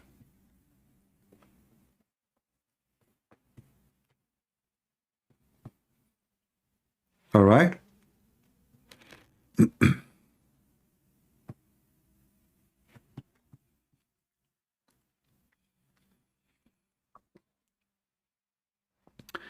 Let us see Skype if there is anyone trying to contact us. Until now, I didn't see any. No problem.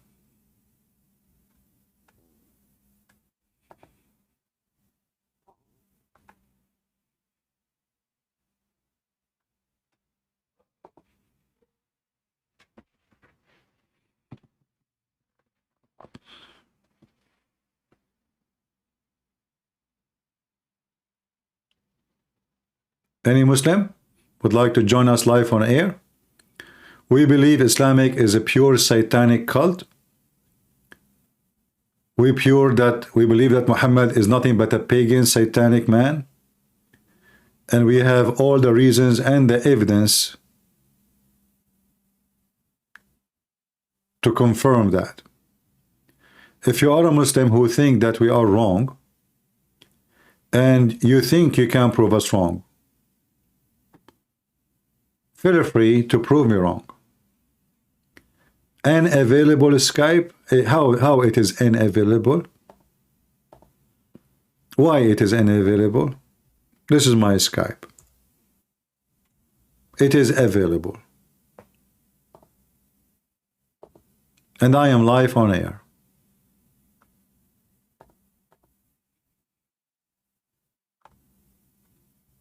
All right?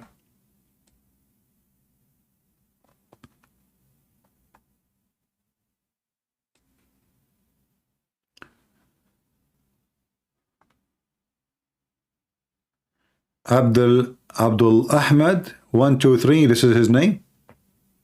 If this is his name, I can search for him. Is that his name?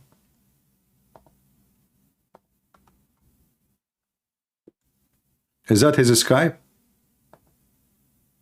He can give me his Skype and I can search him, no problem.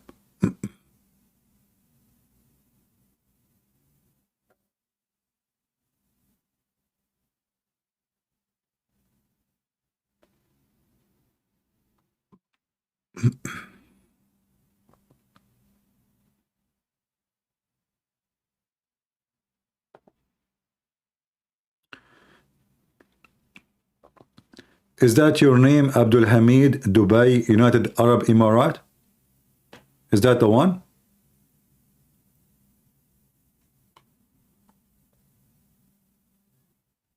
I don't want to text the wrong person.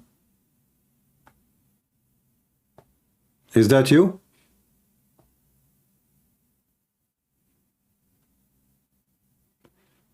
Just let me know. And I will text you immediately. Okay. Well, give me your Skype.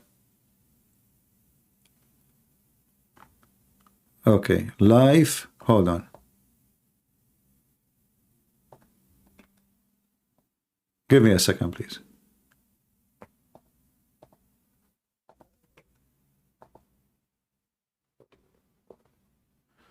This is the same guy. I think he was blocked yesterday, maybe.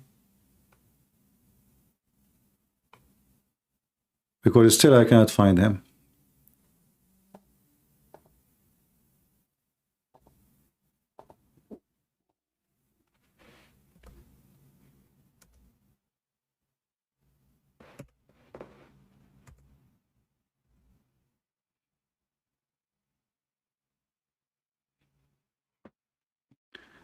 Yeah, I think it's the same.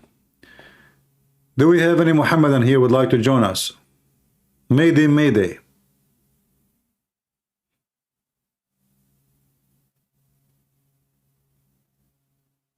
Anyone?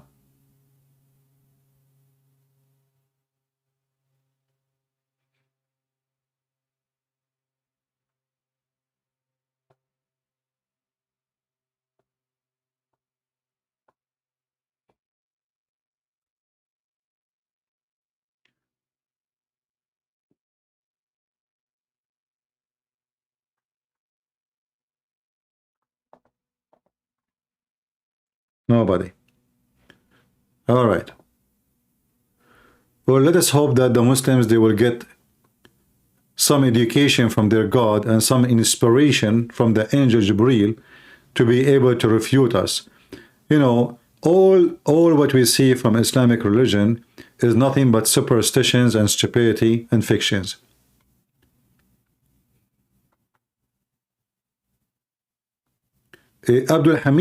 Abdul Hamid saying Islam is the true religion. It is next in line after Judaism and Christianity. I don't know, Abdul Hamid, you Muslims are really weird. I thought Adam was a Muslim.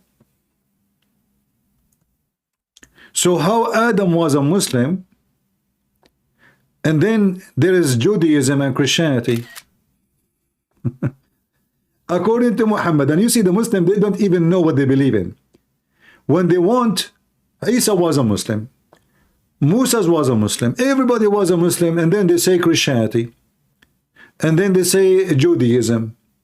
Well, they cannot be exist if Adam, Moses, Isa, they were Muslims. What kind of religion oppose itself and its belief?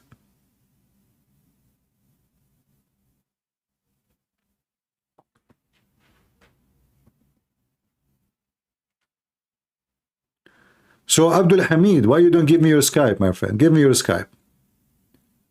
Give me your real Skype. Come on.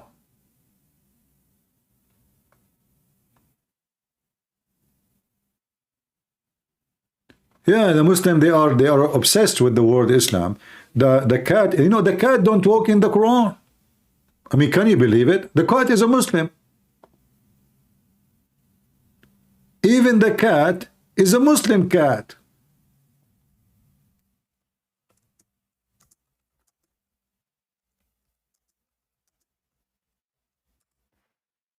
Why the cat is not walking in the Quran?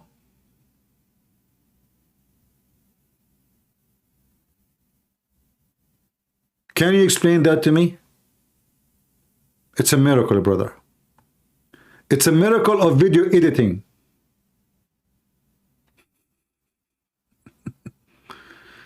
Look at this, look at this. The cat is not stopping in the Quran. Listen, listen, listen, listen. How you explain that to us, brother? Look at this. Subhanallah, Subhanallah. Listen carefully.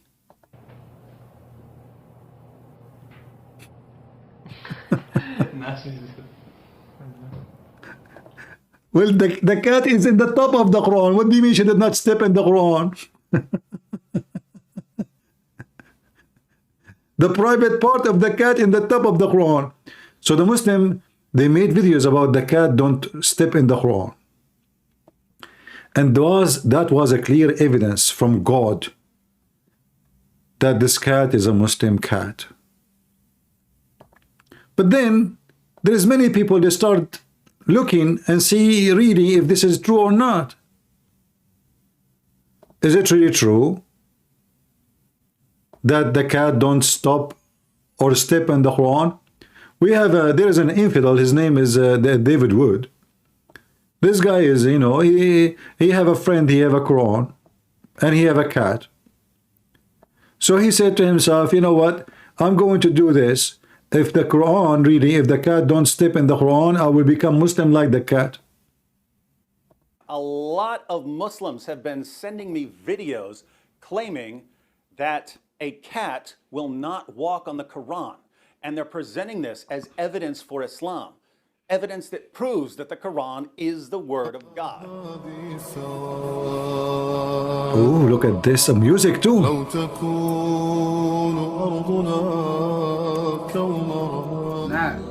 Wow. It's not stepping on it. Oh, look at his mouth. Whoa. How powerful the Quran. Yeah. Quran. Look, this guy, his hair is up already before watching the video. Whoa! Yo, the cat is literally walking around and over. Oh my goodness. Look at those Qurans. Look at those Arabic Qurans. Let's take away the food.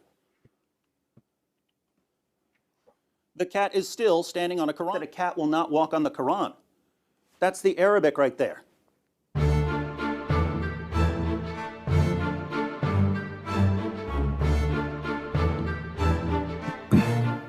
Ordinary cat food.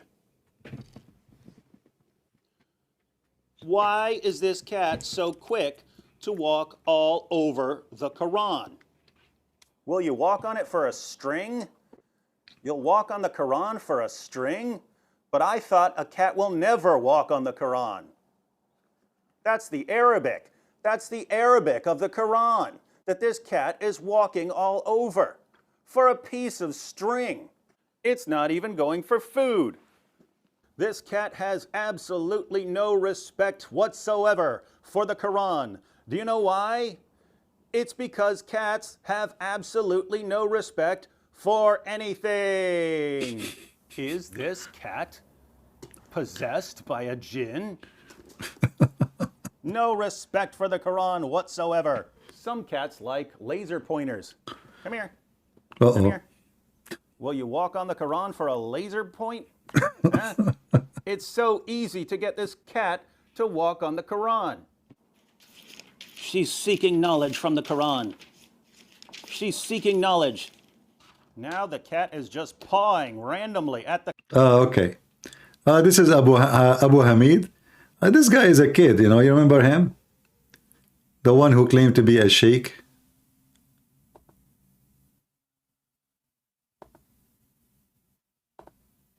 Yeah. Hold on, give me a second.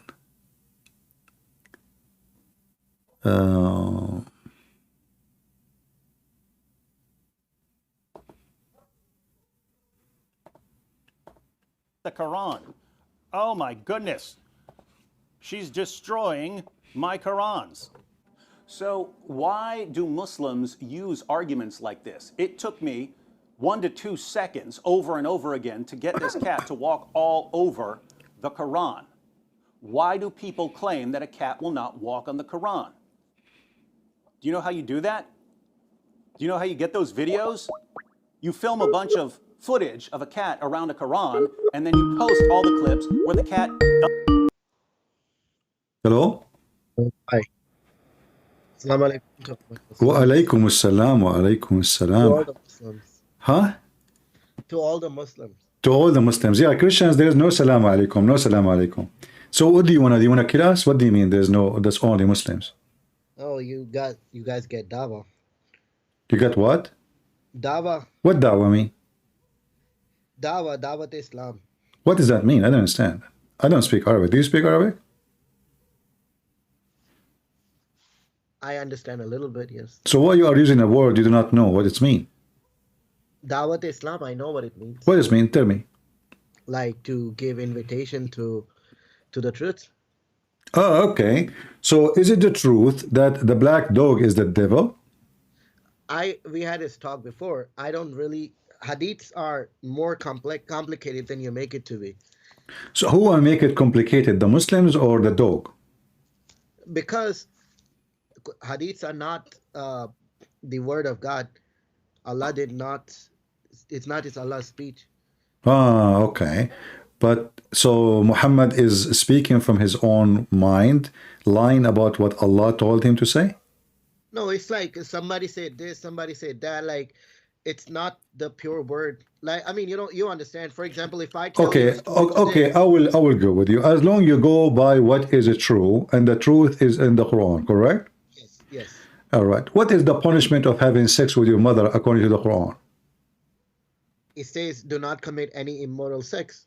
But I'm not asking you about what it says don't. I'm saying what is the punishment? It's too, like the woman says if she commits immoral sex, this is not about a woman. This is different. This is a different story. This is about okay, you know what? You mentioned to me that if the woman she do commit sin, what is the punishment? You put her if she commits the sin, if the woman is the one doing it, then you lock her up till she dies. Ah, the woman she is doing it. If she asks for forgiveness, what do you mean? What do you mean she is doing it? Doing what? If she is committing any unlawful sex, I mean, you can see in the Muslim world there is no like if you compare it to the Christian world, there's so much unlawful sex happening, but if you compare it to the Islamic countries, there's almost none. Okay, I want to go with you. So why, according to Saudi Arabia, 45% of the city of Jeddah, they have sexual relationship with a family member. 45%. Brother, sister, no. Brother, sisters, family member. Or even mother with her son or father with his daughter. So you Muslims, you do have all kind of sexual relationship and you claim you have the lowest when you have the most corrupt nations in the world. Do you have, hold on, do you have bars in your house and your windows? What? Do you have bars? Do you have bars over your windows? Balls? Bars, metal, steel. Bars. Do you have steel bars over your window?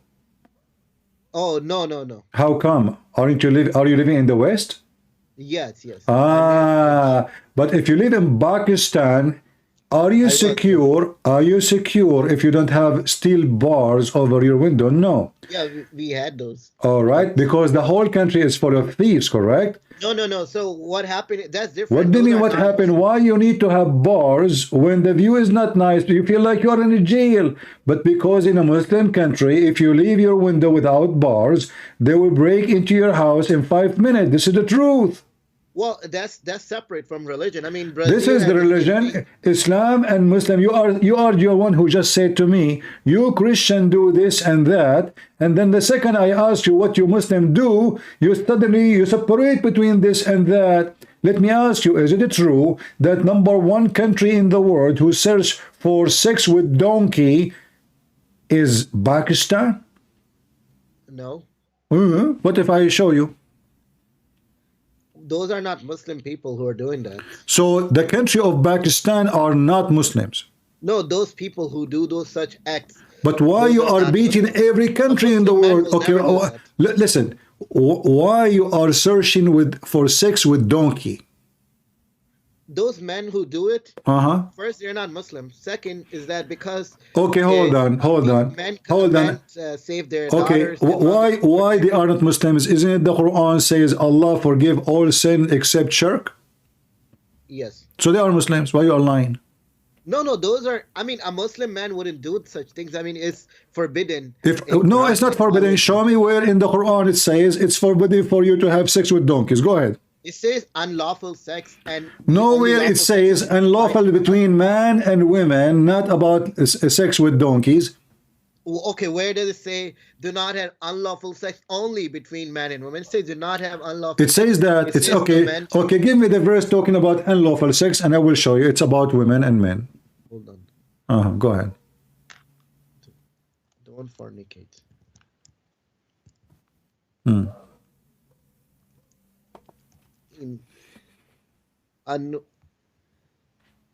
Oh, that's the punishment.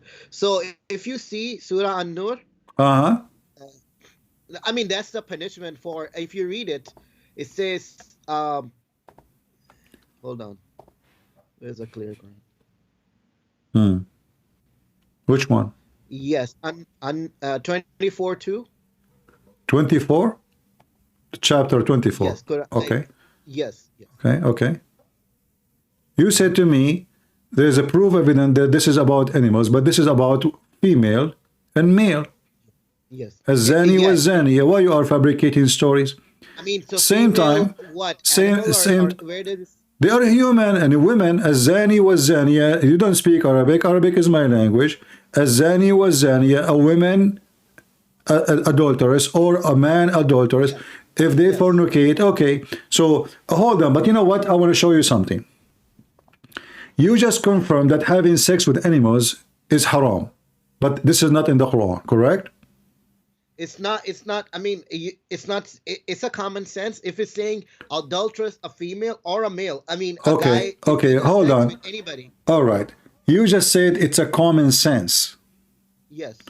Is it a common sense to have sex with the children? It's wrong. It's wrong? Yes. So why the hadith says the prophet he have sex with the child, she is 6 years old? Again, hadith, I mean, I was saying hadith could be wrong. Okay. Aisha's age could be 19 years, and a lot of 19. When Aisha, she was 19, Muhammad was dead 3 years already. Well, that's the thing. The age is. The age is okay. What about if I show it to you from the Quran?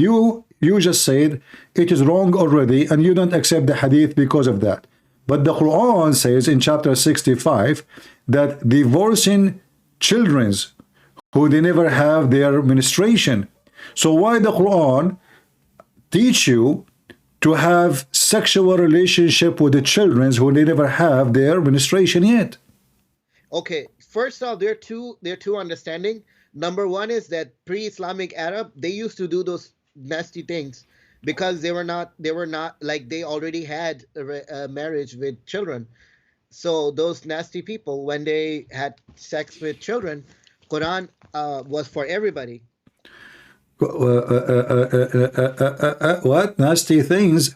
So your prophet, when he married Aisha at the age of 6, he was doing nasty, and I yet just say that that's not confirmed. what do you mean not confirmed? So why it says Sahih?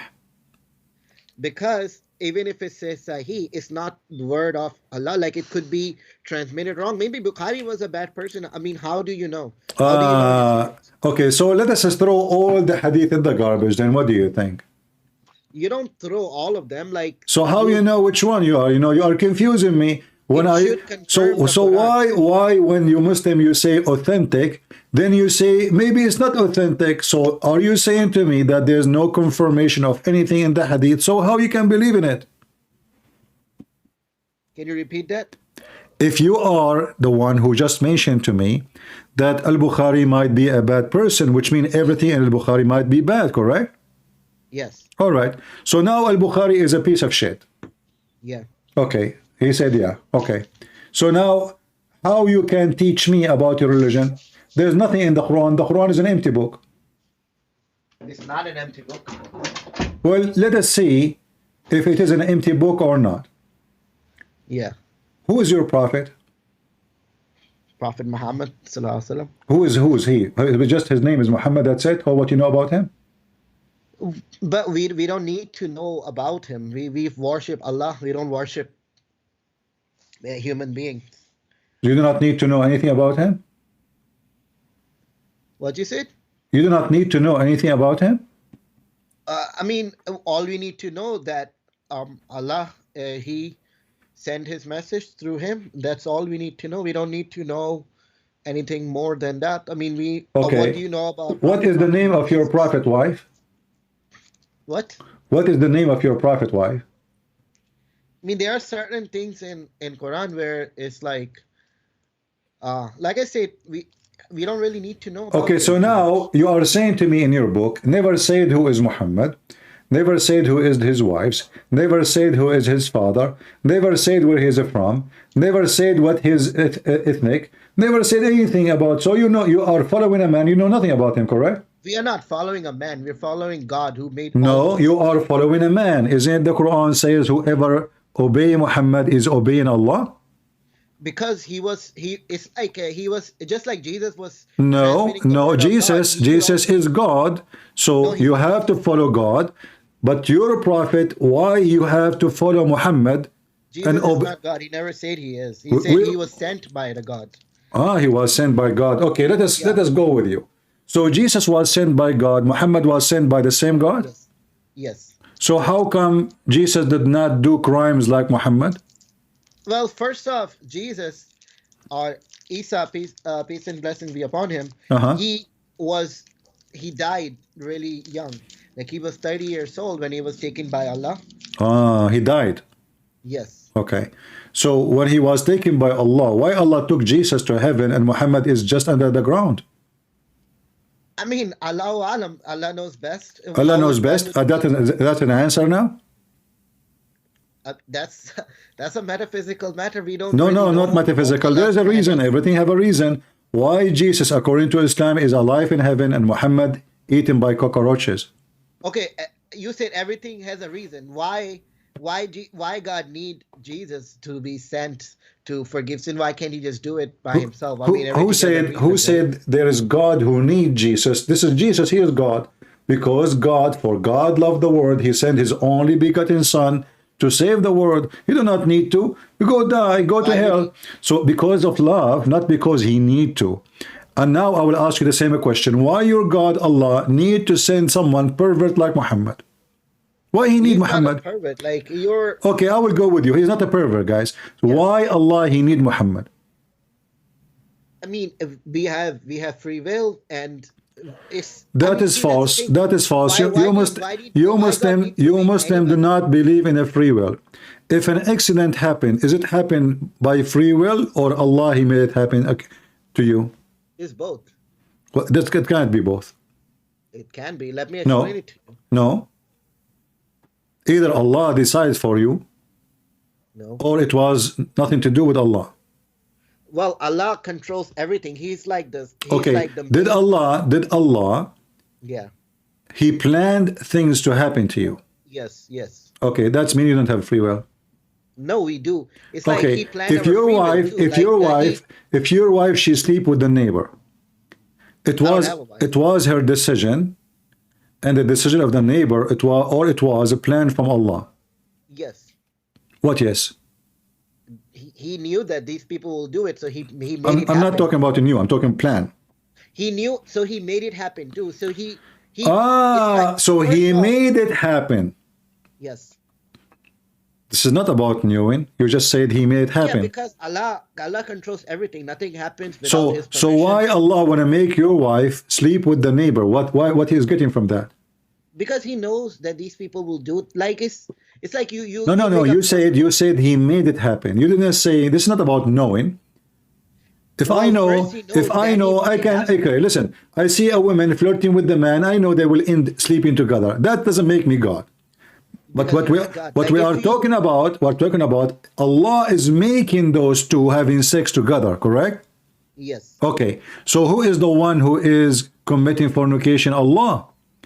For No, it is your because God. Without Allah's permission, nothing will happen. If Allah doesn't allow this to happen, those people will be frozen. So forever. It won't even Allah occur. gave a permission to the man to sleep with the neighbor wife, and why Allah He gave a permission for that? Because if He doesn't, it will they will be frozen in time forever. Because without Allah's permission, even a leaf won't move. All right. So no, the leaf will move because simply the leaf have age. It's not up to you. Same time, not every man do fornicate, but you just said to me, Allah He made people fornicate, correct? Because because that's without Allah's will, nothing happens. Okay, Like, I read mean, for me. do Read you- for do me. you believe- Read do you for me. believe things Read happen for me. without God's Read for permission? me what it says on the screen. Well, that's Hadith again. I don't care if it's Hadith again or this is your prophet words. We don't know. We don't know for sure. Well, so why you Muslim, you say this is the prophet said if you do not know for sure?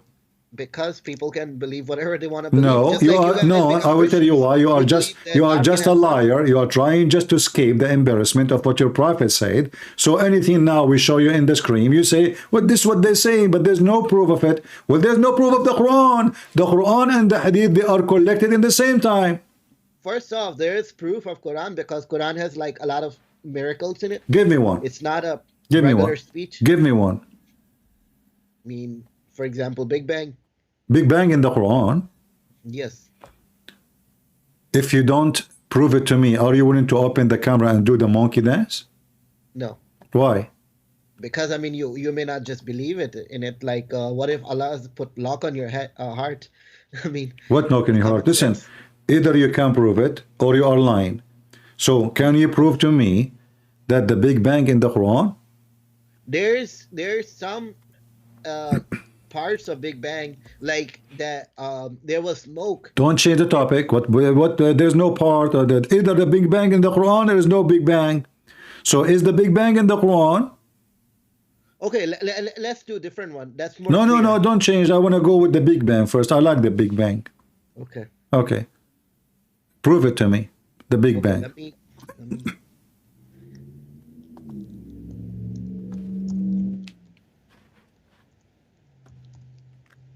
There's more than that.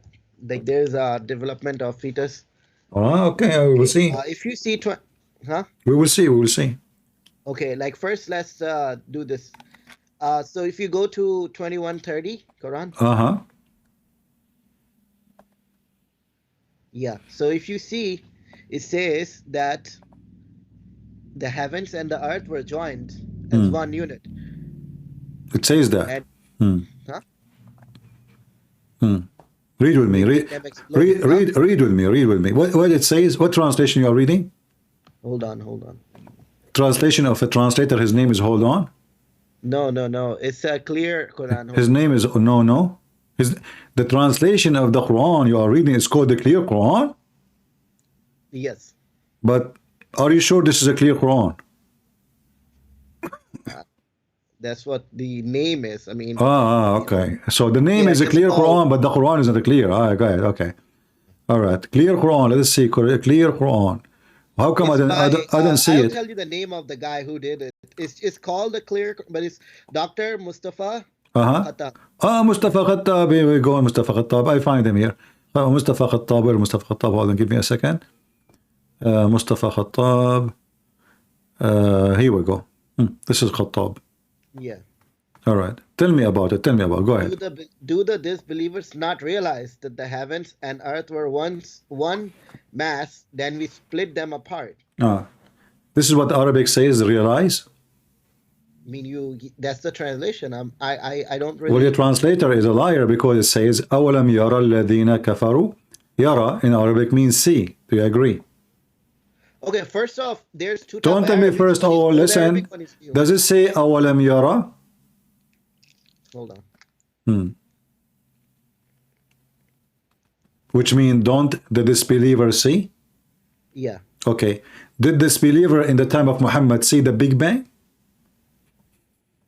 It's not a real seeing. It's more like it's not a real see. It's a fake see. No. So, sorry. You're twisting. Listen. First of all, the verse you are quoting for me is proving that Muhammad is an idiot.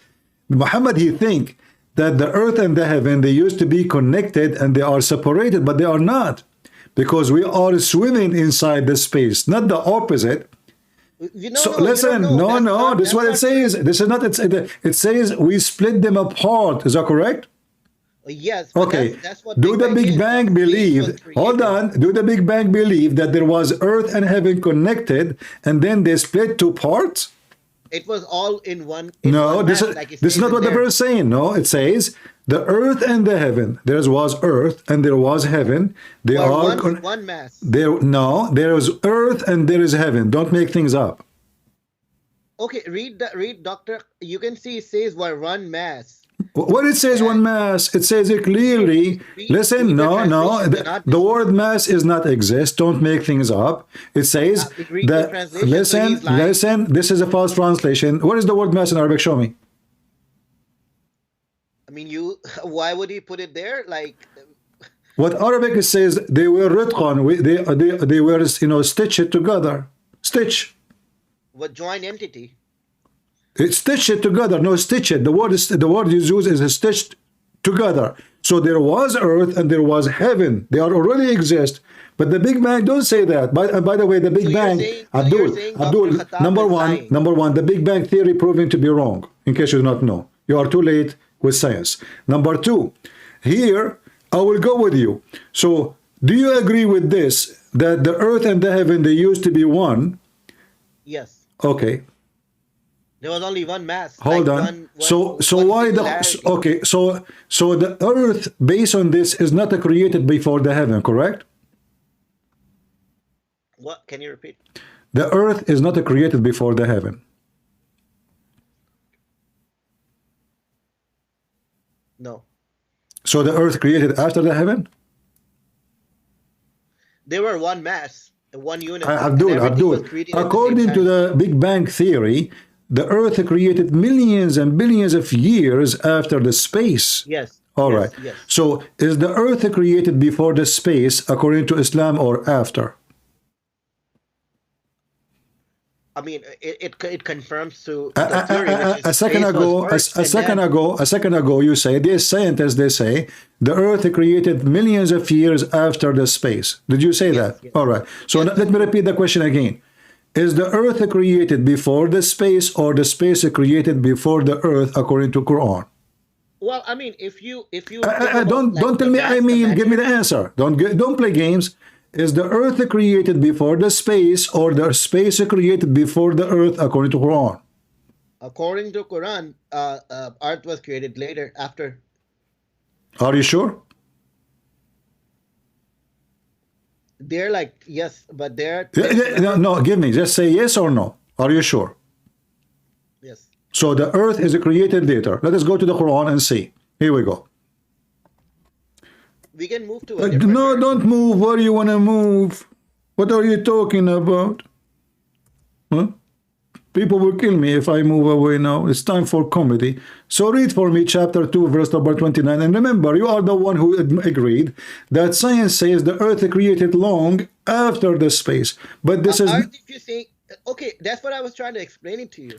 Don't explain. You answered that already. Now read the Quran for us. Already you agreed that the earth created long after the heaven. Everybody listened to you. Everybody heard you. But the Quran says the opposite.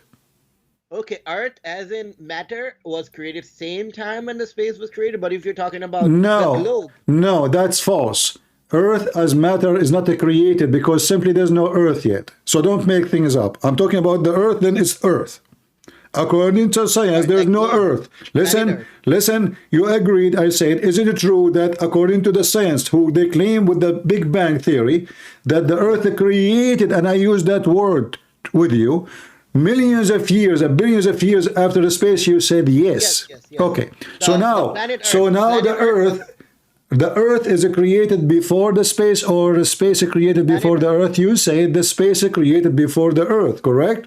Yeah, you have to specify. You're talking about planet Earth, or you're talking about the Earth as in matter,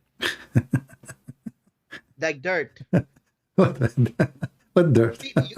You know what Earth has also two meanings. There is earth or not? That's the question. I don't care how it look like. There is earth or not? Planet Earth is... I don't care if it is dirt, not dirt, if it is shish kebab. Maybe it's made from hummus. This is not the question. Is the earth created after the space, or the space created before the earth? Planet Earth was created after the space. Then read for me chapter 2, verse number 29. Okay, let's see. 29. All right. He is the one who created everything in the earth for you. Then he turned towards the heaven, forming it into 7 heavens. So which one created everything first? Well, it's not saying that he did not create the heaven. He was finishing it. No, does it say everything in earth created before everything in heaven? Yes. Okay, so everything in earth created before anything in heaven, correct? No, it's not saying that. It's not. Okay, first off, you're twisting the scripture. It's not saying that he created the heaven afterward. He said that he finished the earth, then he formed the 7 heavens. Okay, so according to the Big Bang, the earth was complete when the heaven yet is not completed, correct? Oh, we don't know the whole detail. What do you mean we do not know the whole? It says that he created everything on earth for you. Then he went to heaven and he formed it into 7 heaven. So the format of the galaxies, if we say those heavens, they were not exist, and the earth is exist long before. So how you say to me you Muslim believe in the Big Bang and the Quran teach the Big Bang, when the Quran confirmed that the earth came to existence before the heavens came to existence? Can you repeat that? Are you slow? Yes, my connection is slow. Your connection. Okay. So as long you believe in the Big Bang say the opposite, and you agreed.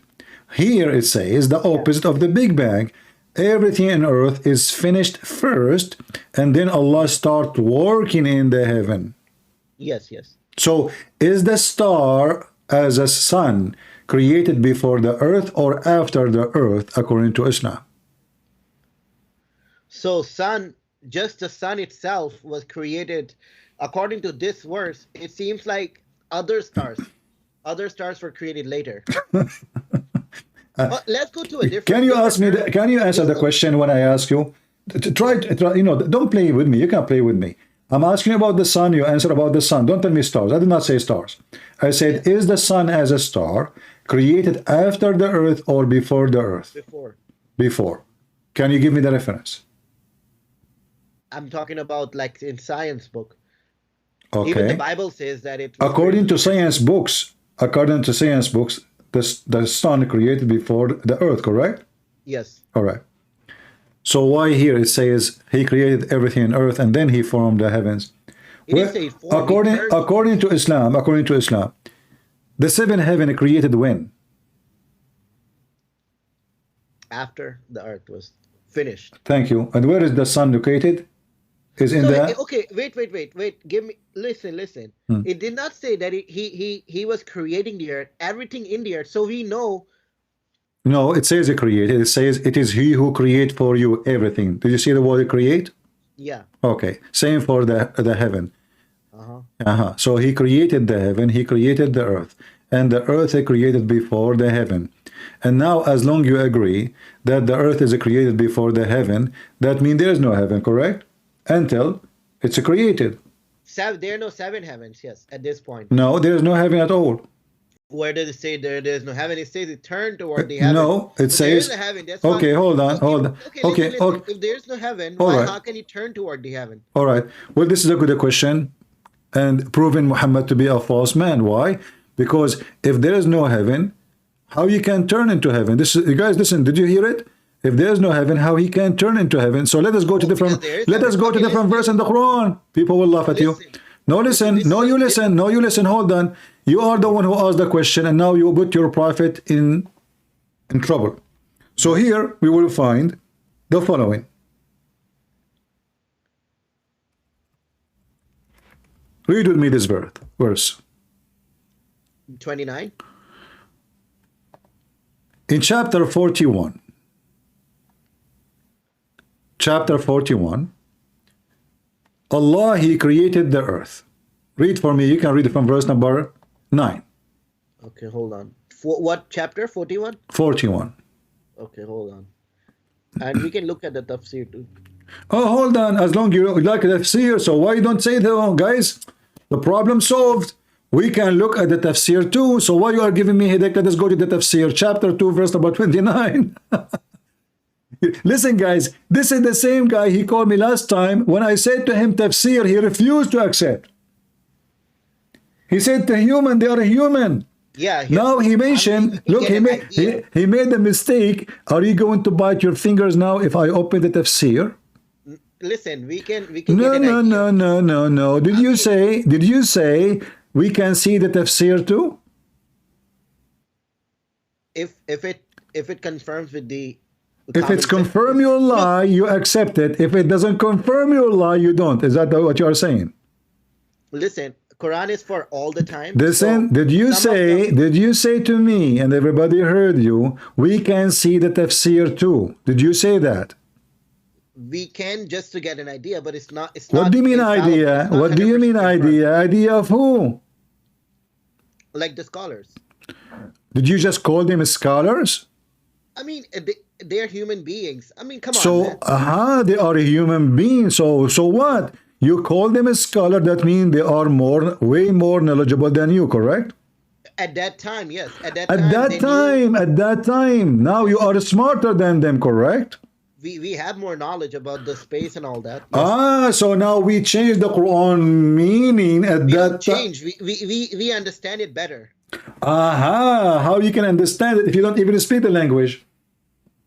Translation. I mean, we are reading it. Okay, hold on. When you said to me a minute ago that we can see the tafsir too, do you know? We can to get an idea about different things, dude.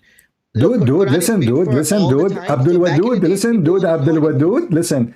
So when you said to me we can look at the tafsir, yes. That means you as a Muslim you consider the tafsir, correct? Not 100%, no. So why you want us to look at it? Just to waste time?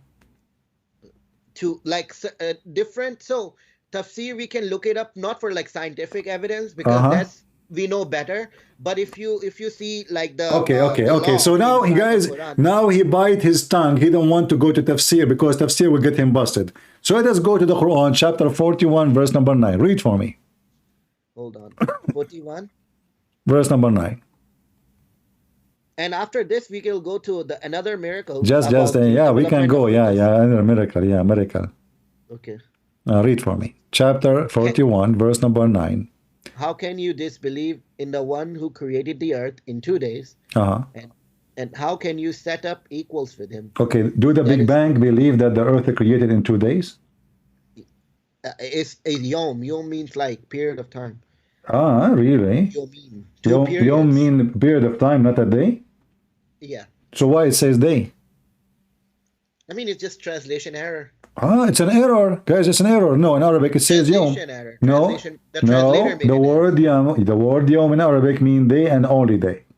No, no, no. Okay, yom. I know enough that yom means like a period. No, yom mean a day. Dude, if you hover your mouse on the word yom, you know there's actually a corpus where you can see the words, like they have different meanings. Ah, you want to teach me Arabic now? Not me. I'm saying like there's Okay, a Quran. read for me. Read for me. As long you mention the word yom mean period. Yes. All right. You know, if you go to corpus.quran.com. Just shut up. I mean, come on. Just shut up. You are just an idiot. Now you're getting busted. Okay. Read for me what your prophet says about yom. Read for me. Look like your prophet do not speak good Arabic, and you are a Pakistani boy who speak perfect Arabic, even though you do not know how to say your prophet name correctly. Read for me what your prophet say. Muhammad, what is wrong with that? You do not know how to say his name again. Muhammad. Muhammad? Yeah. I never heard of such a name. This is new. Go ahead. Read for me what it says there. Okay. Some hadith says the messenger. Yeah, the messenger of Allah took hold of my hands and said, Allah, the exalted and glorious, carried the... I mean, you're wasting my time reading. Don't read it. Read it.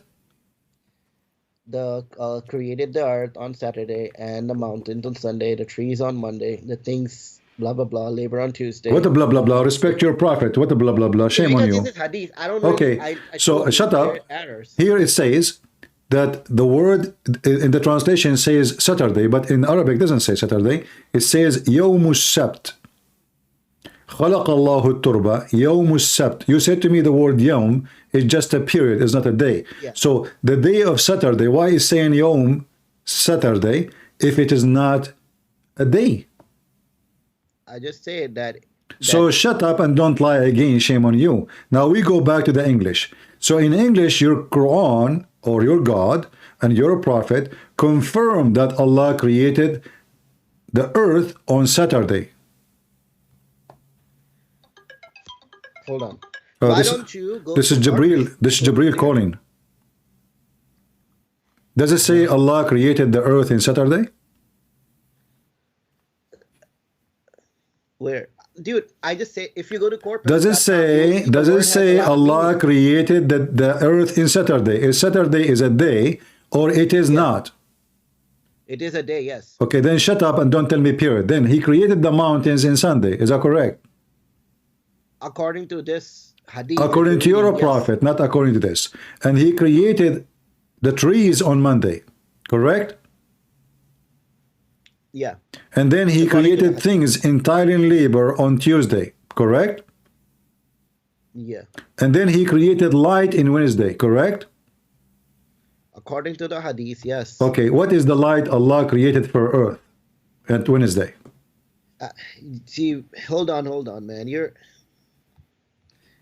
Wait a second. I will bust you in a moment. 4-9. Because you have a monopoly over Arabic, so you're using. Sure. Yeah, hold on. You want to call a sheikh who speak Arabic to join us so we can laugh? No. I am in the corpus.quran, and I can show you there. You are in the what? In the corpus? Corpus.com. This is a Quranic Arabic translation. Okay. Well, this is a website created by you, Muslim, translated by you. So what is the light created in Wednesday? Give me the name of the light. What? What is the light created at Wednesday for the earth? Give me the name of the light. No light. What do you mean no light? Okay, if you go to 41. Allah created the light on Wednesday. So the earth is already finished. And the light is created after the earth is finished. What is the name of that light?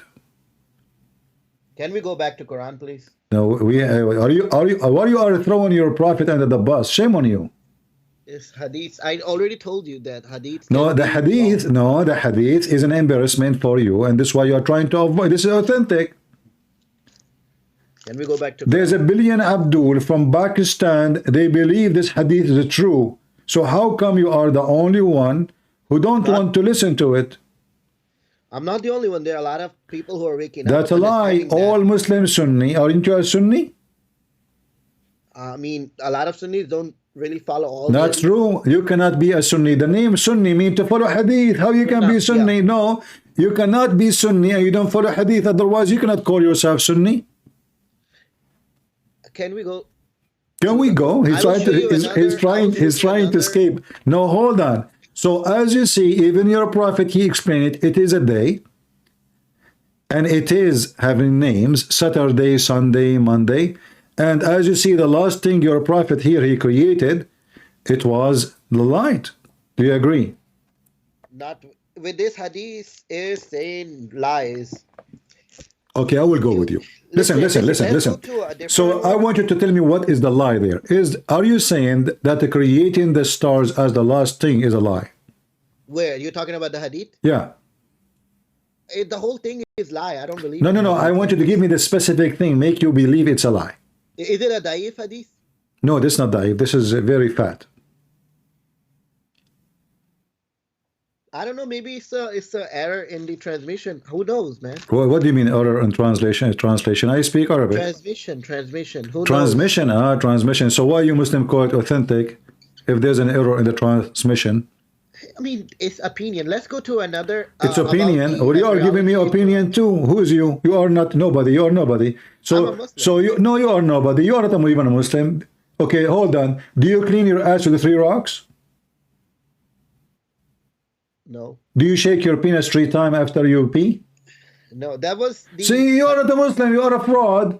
Okay, hold on. Do you have sex with the children? Oh my God, no. You are not a Muslim. Okay, do you beat your wife? Do you beat your wife?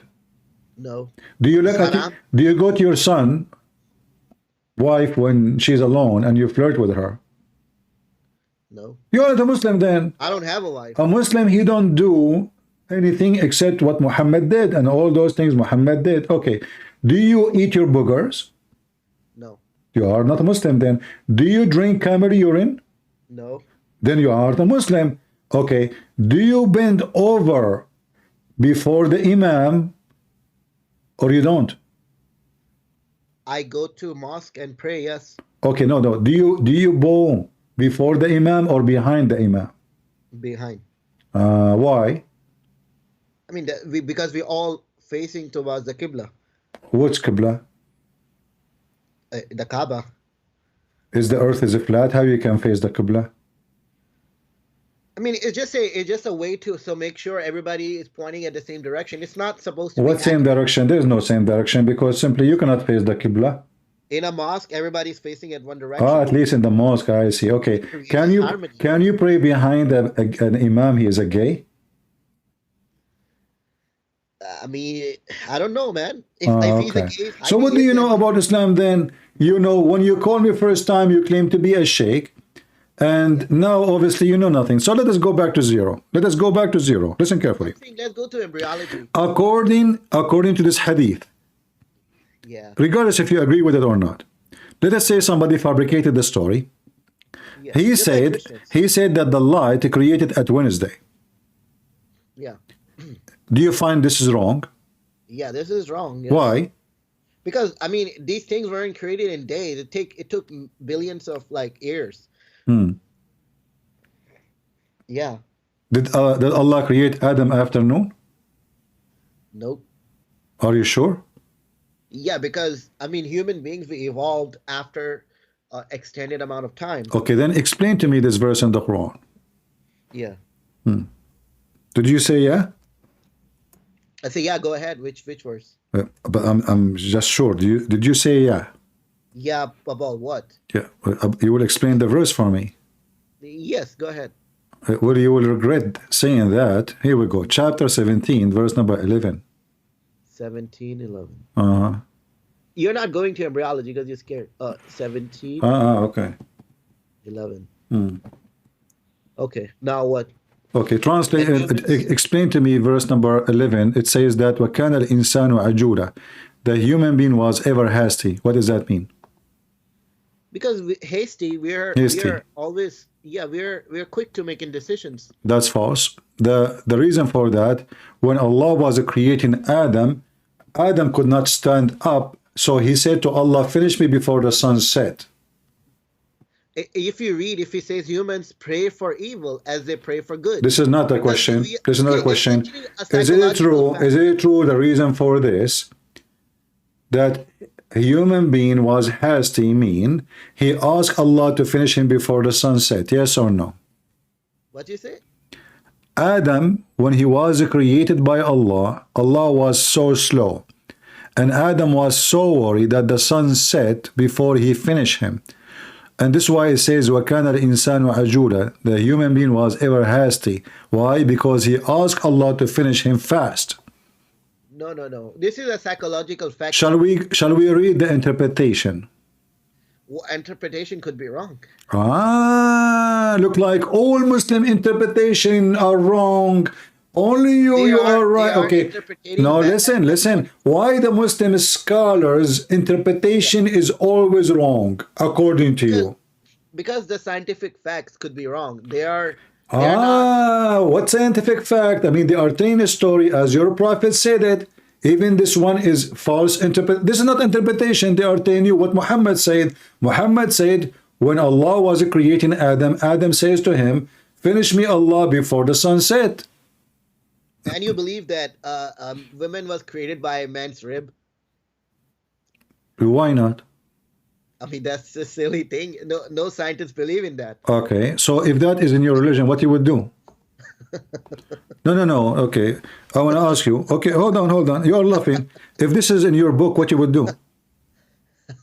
What? I'm going with you. Quran. Huh? It's not in Quran that.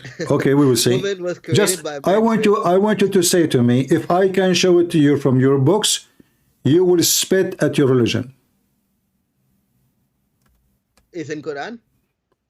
It's up to me to prove it to you. How? You know? No, in Quran. If you can show it in Quran. I'm asking you.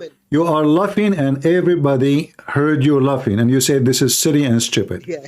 All right. So if I prove to you that this is what you Muslim believe, what you will do? Muslims can believe in whatever. I'm saying, is it in Quran? Okay, hold on. Okay, according to the Quran, Allah created Eve from who? From what? From where? How Allah created Eve?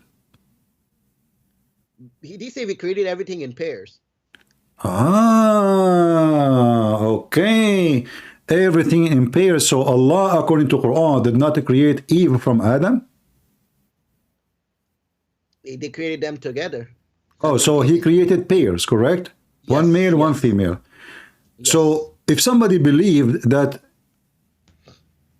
Eve created from Adam, he must be stupid. Do we agree? If he says that Eve was created by Adam's rib, that's... I don't care about what. I'm asking you. You just said a second ago. I just said.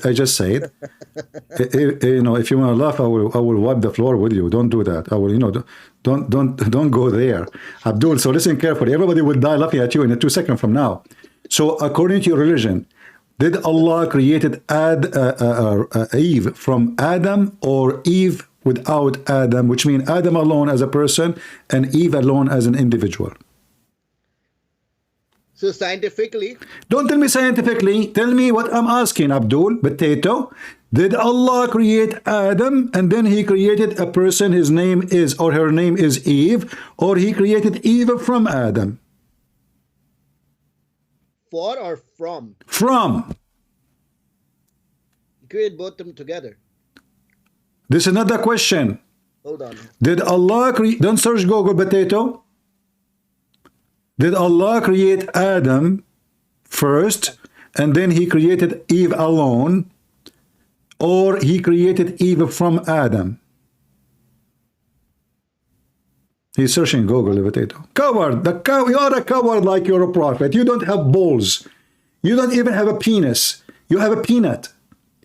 Why you are doing this? You already answered me. You just laugh at anyone believe that Eve created from the ribs of Adam, and you were laughing. All right, I'm laughing with you now. So the question is, as long believing that creating Eve from the ribs of Adam is something stupid, so answer the question. Was Eve created from Adam, or Eve was not created from Adam? I mean, I don't know. I don't know. Suddenly you do not know. A second ago you were laughing. Give me the answer. Do you believe that? Aren't you the one who said to me Allah created them in pairs? Everything in pairs? Okay. So when Allah created Adam, he created Adam and Eve, correct?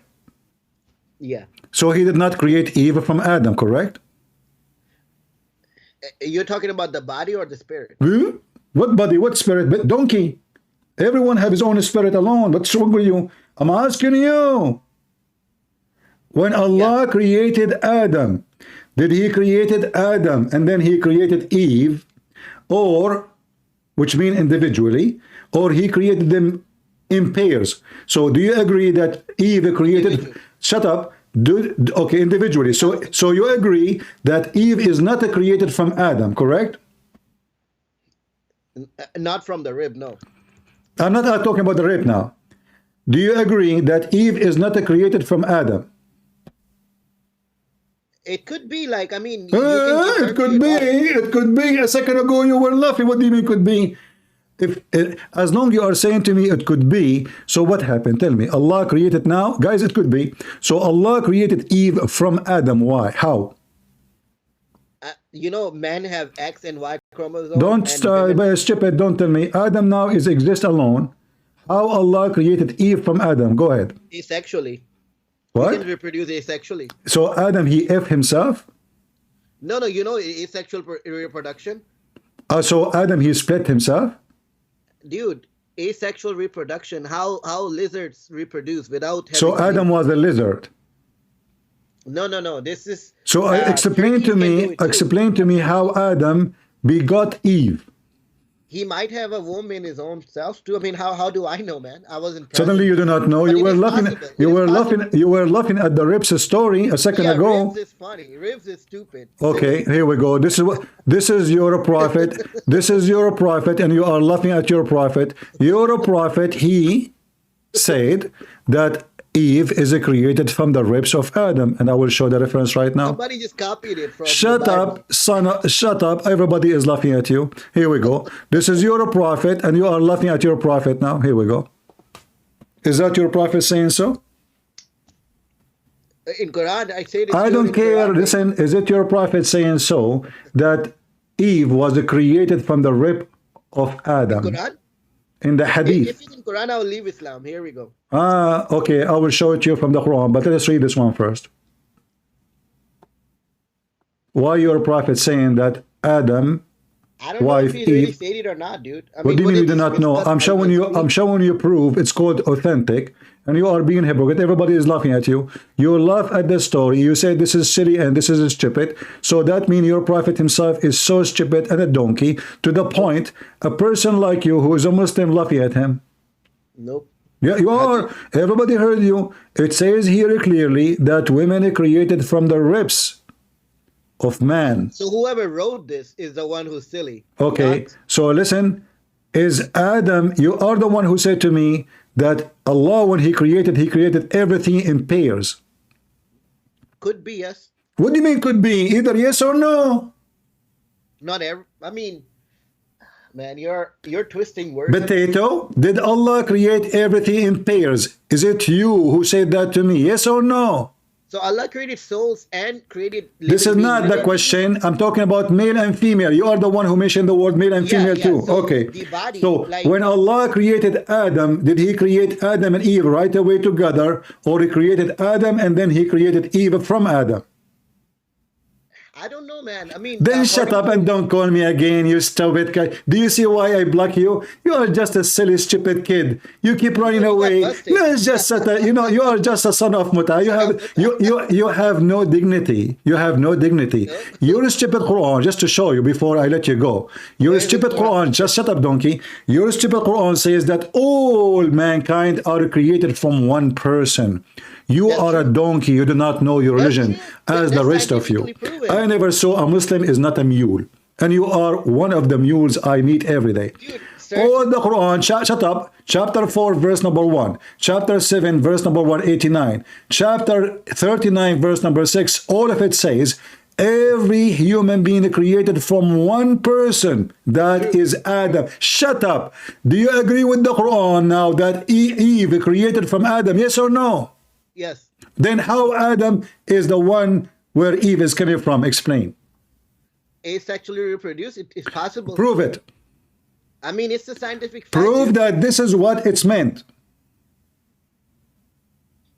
We don't know how Allah created things. No, we know. Your prophet said he created from the ribs of Adam. Yeah. Shut up. Asexual. It's just that, yeah. You know, I don't agree with this. I mean, you know, I don't like that.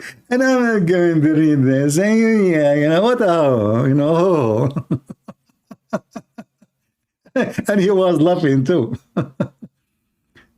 This is the stupid religion of Muhammad. And this is here. A question for the scholars. What is the proof from the authentic hadith that Eve is created from the ribs of Adam?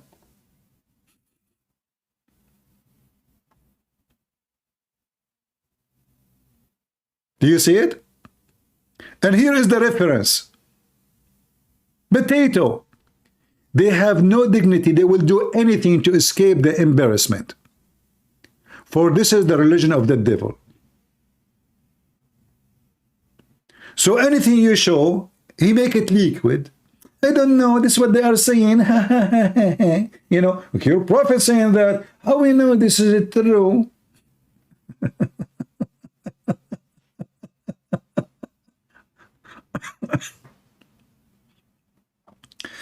Oh boy.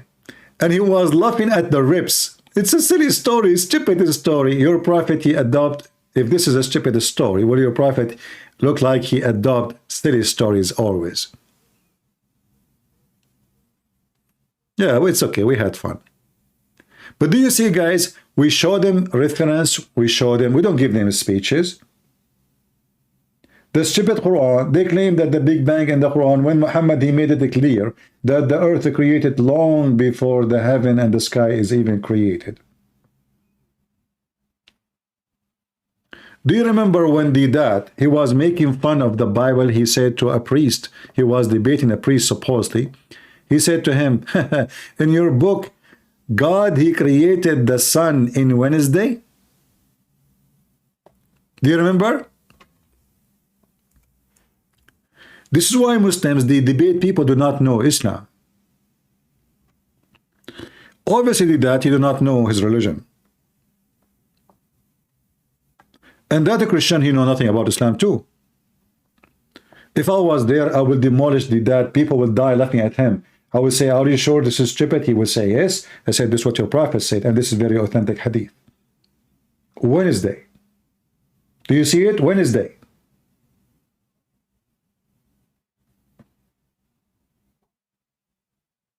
This is your religion. So Muslims, they look like they are doing good in debate when they debate a fool or ignorant. Here they look like a bunch of fools, and they try to escape all the reference and the evidence. When they want, they say we believe in the hadith. When they want, they accept the tafsir. When they want, they refuse the tafsir. For this is very satanic, sneaky cult. You will not find a Christian saying, I don't accept this, I don't accept that. If you don't, you are no Christian. You cannot pick your cherry from the Bible. Says, I believe in that, I believe in this only. Either you believe in the book or you don't.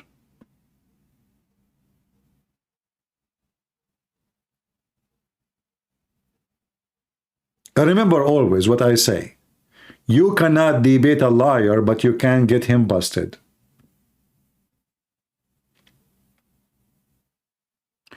Do we have any Muhammadan?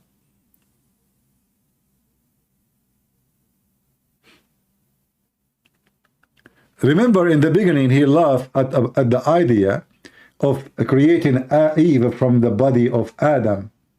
And then suddenly, Adam, he became a lizard. So the idea of God created Eve from the ribs of Adam is funny, But Adam being a lizard and he reproduced Eve without sex is okay.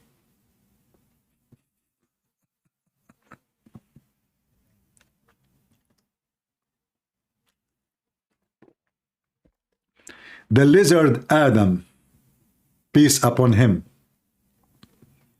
Hey Adam, how you created Eve, man? What you did? You like pump her out of your anus? How you gave delivery to her? What a stupid cult. Don't forget to subscribe and join us in our channel if you like what we do. Are we having good time? Are we learning? Here we don't have mercy. We don't sugarcoat things. We say it as it is. And as you see, we never mention one statement without giving the proofs and reference. They are the one who have nothing. They are bankrupt. They are bankrupt to the point they are trying to rob their own bank and drop their bank on the trash. They wish they can delete all what Muhammad said. And now they have a new method to delete what Muhammad says. I don't agree with it. We do not know it's true or not. So they call it authentic when they speak to each other. They say it's not authentic when they talk to us, for they are ashamed of what their prophet is saying. You will not find a Christian ashamed of what Jesus said. You will not find that what Jesus said is da'if. And yet they claim that Islam is authentic and it's preserved. If your prophet's statement, according to you, is totally corrupt, so what is left?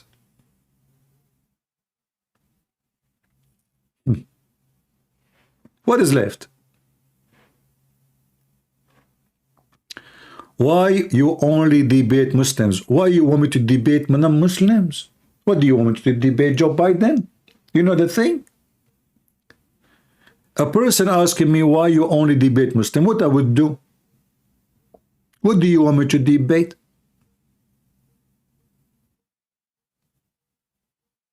Do you have an idea? Because my topic is Islam. Guys, why you debate only Muslims?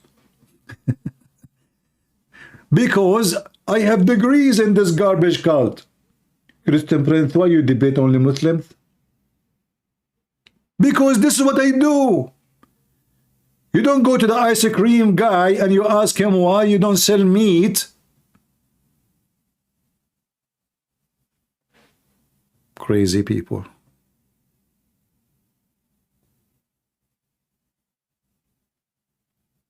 Weirdo. Do we have any Muhammadan?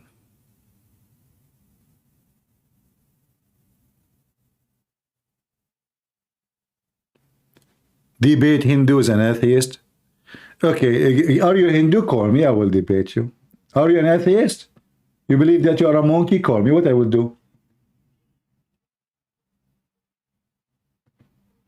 It doesn't matter who you are, we are going to destroy you. Do it. What Hindu? Hindu is not even a religion. I made videos about this guy Sadhguru, and you know what happened. No Hindu dare to debate me. And they don't even have a religion. What Hinduism is? Nothing.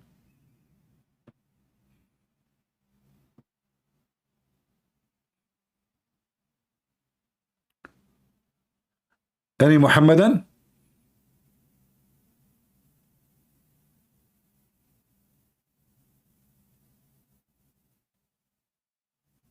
Anyone?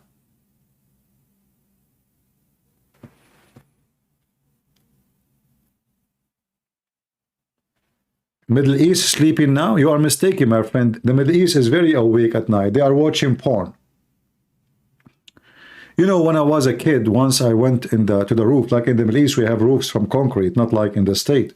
So I went to, like, you know, a big building. So I went to the roof, and then everybody in the roof is changing the direction of the satellite. I mean, it's really weird. Everybody on the roof working in his satellite. Afternoon, I went for a walk, And then, you know, I was a teenage. So those kids, they came to me, they says, hey, did you change the direction of the satellite? I said, why? I won't change it. It's working fine. They said, all the porn channels are changed. And guys, you should see my neighbor with the long beard. He's a sheikh of the imam of the mosque. He was working with his son. Say, hey, son, is the picture is coming? The whole nation is on the roof, changing the direction of the satellite. Why? Because the porn stations don't show up in this satellite no more. And you are telling me they are sleeping in the Middle East now? You have no idea.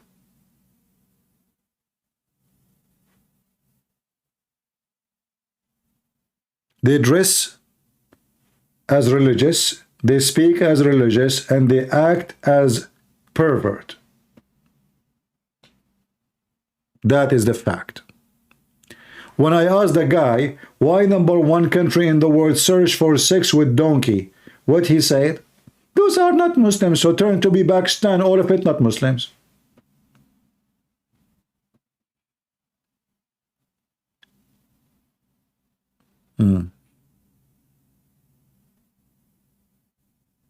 Do we have any Muhammadan? Who is here for first time? If you are here for first time, don't forget to subscribe. And I feel sorry for you. You will be addicted. Mayday, mayday. Any Muhammadan would like to call us?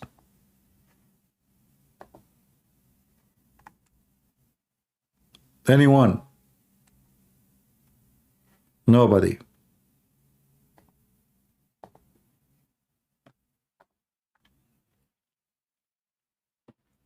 Yeah, you know, like when you speak to Muslim, they speak about Islam, how wonderful Islam. So if Islam is good, why Islam did not make a better person of you? Why every window, we ask him, do you have bars in your house? He said, no, I live in the West. What about in Pakistan? Every house in Pakistan, they have bars. Every house in the Middle East, they have to have bars.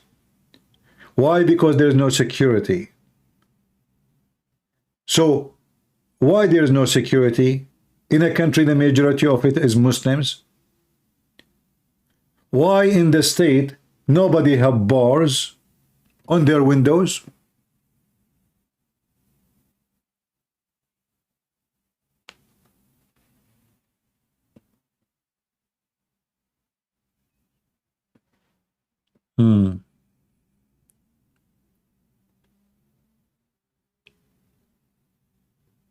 A woman, she go in the bus, she will be sexually harassed, and mostly she will have a baby before she arrive to the second station. If I show you what they do in the Middle East, you will not believe it. Yet they claim that they are decent, and the West is pervert, and they are bad. A woman, she, you know, if a woman walking alone, like 3 p.m. afternoon, and it's little dark in the winter, she is at risk. I'm telling you, she's at risk. This is how good they are. Your wife in the West, she can go anywhere. And if she suffers from a problem, that will be very strange.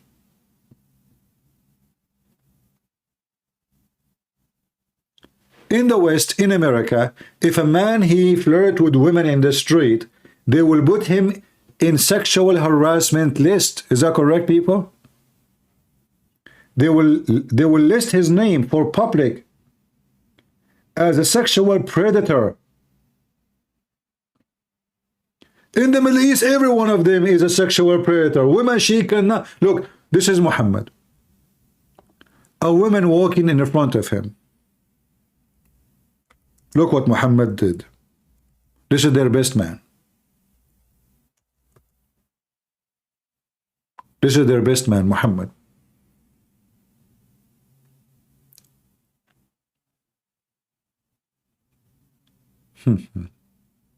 What a prophet. Their best man, he keep looking at the woman she is walking by until he is his private part is in the boing boing mood. You know, how much evil he is, to the point he get horny for a woman walking by. What she did, she's wearing burqa. You see, they say to you, if a woman wear burqa, that prevent the man from thinking about her sexually. That is false. In fact, burqa are very, very sexually attractive, because men, they want to see what is under there, especially when the burqa is so narrow and the bottom's space between them go open.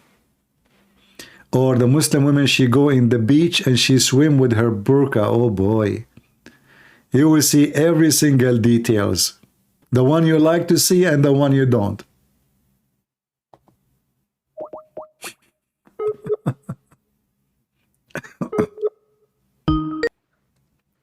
Hello? Hello? Oh, yeah, hi CP. Yeah, I was just commenting on the last caller that called, the one that was making fun of the rib. I think you missed it. He said, when just before he said the whole asexual thing, he said, maybe Adam had a womb inside of himself, but he finds it funny that, you know, that it could have been made from the rib. Yeah, I mean, he literally said maybe Adam has a womb. and then we get him busted that he's a prophet himself. He said exactly what he reject. Yeah.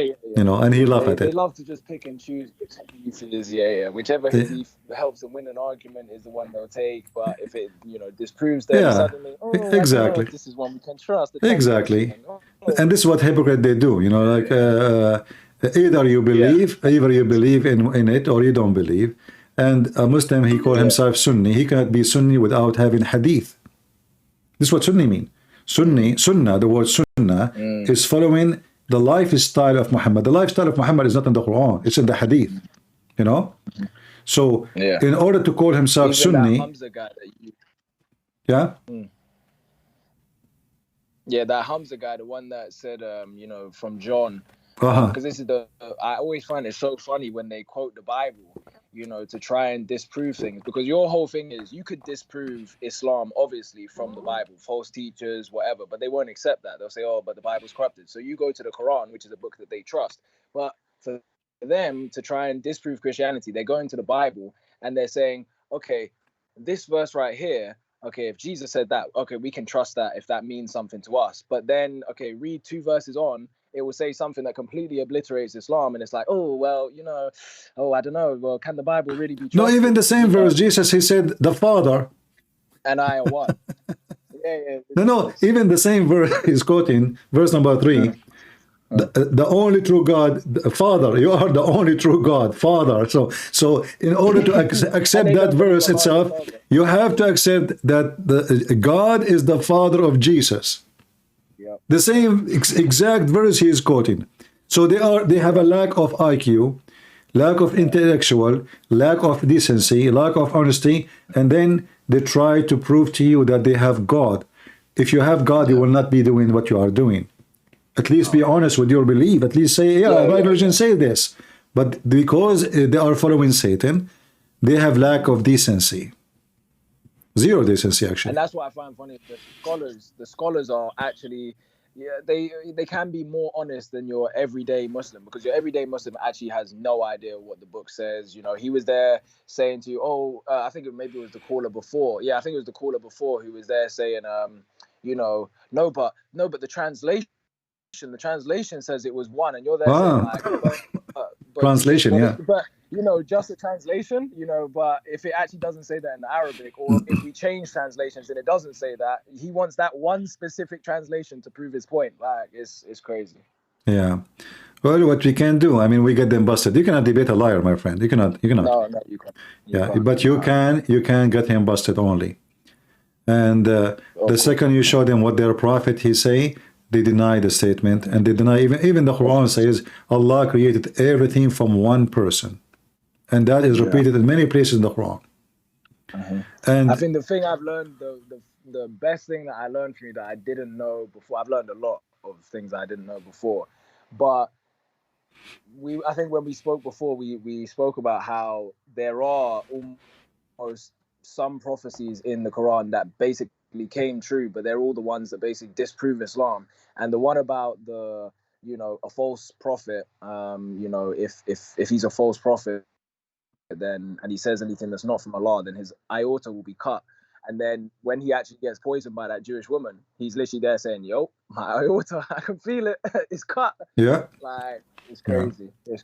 He got himself busted. Thank you for your work tonight. We appreciate it, obviously, all the time. Thank you, brother. God bless you. Take care. God bless. God bless. Bye-bye.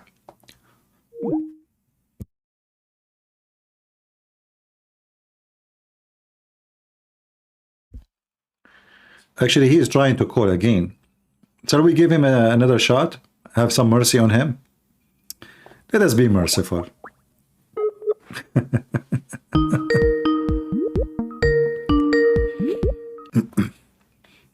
Hello. So is Adam created, is Eve created from Adam, yes or no? Could be, yes. Don't tell me could be. You see, when you talk to me, speak like a man. Well, the thing is, man, you're asking. No, don't tell me. Don't tell me could be. I'm showing you reference. The Quran says every soul, every person, every individual created from one person. Who is that person? Give me the name. Adam. Okay. So why you were laughing, you stupid? Because you say it's created by a rib. That's. I showed you your prophet saying the same. He didn't say that. Oh, it's not in the Quran. I show it to you in the. How you're a prophet? He says something is going to be in the Quran. Are you saying to me that the Quran is the words of the prophet? I say that the Hadith. You keep going back to Hadith. I'm asking you why your prophet would say something stupid. We don't know. You laugh at it. We don't know if he said it or not. No, we know because you Muslim confirmed that this is authentic. There are a lot of like Shia don't believe in Hadith. Are you Shia? No, first of all, you are a donkey. Shia, they believe in the Hadith, but they have their own books.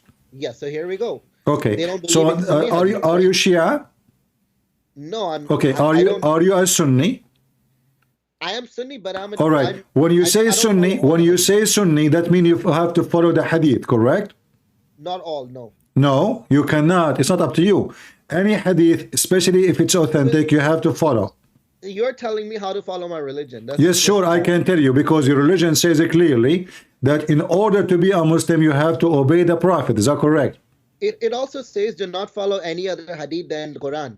Does it not? Where it says that? Okay, I'll show you. Is that saying in the Hadith? It says in Quran, do not, like what other Hadith would you follow other than Quran? No. You see, you are just an idiot. You just confirmed that the Quran itself. You just confirmed that the Quran is a Hadith, correct? Hadith means it's coming from Hidayah. Like no. Hold on. You just agreed that the Quran itself is a Hadith. It's a Hadith from God. Yes. Okay. So, Hadith from God. So, where is the command of your prophet? What are you even saying? Where is the command of your prophet? This is the command of Allah. Where is the command of your prophet? There is none. He's a human being. There's none of your prophet command. Only the command of Allah? Yes. All right. Then I'm going to ask you right now. In the Quran, in chapter 4, verse number 24, it says you do mut'ah. First, you asked me where it says do not follow any other hadith. Let me show you that first. No. Hold on. I had this, but I will show you where it says. That's why I don't follow all the hadith. I want to be a Muslim, not a hadith follower. Hold on. So we should not follow what Muhammad say. We shouldn't follow what people say that Muhammad said. No.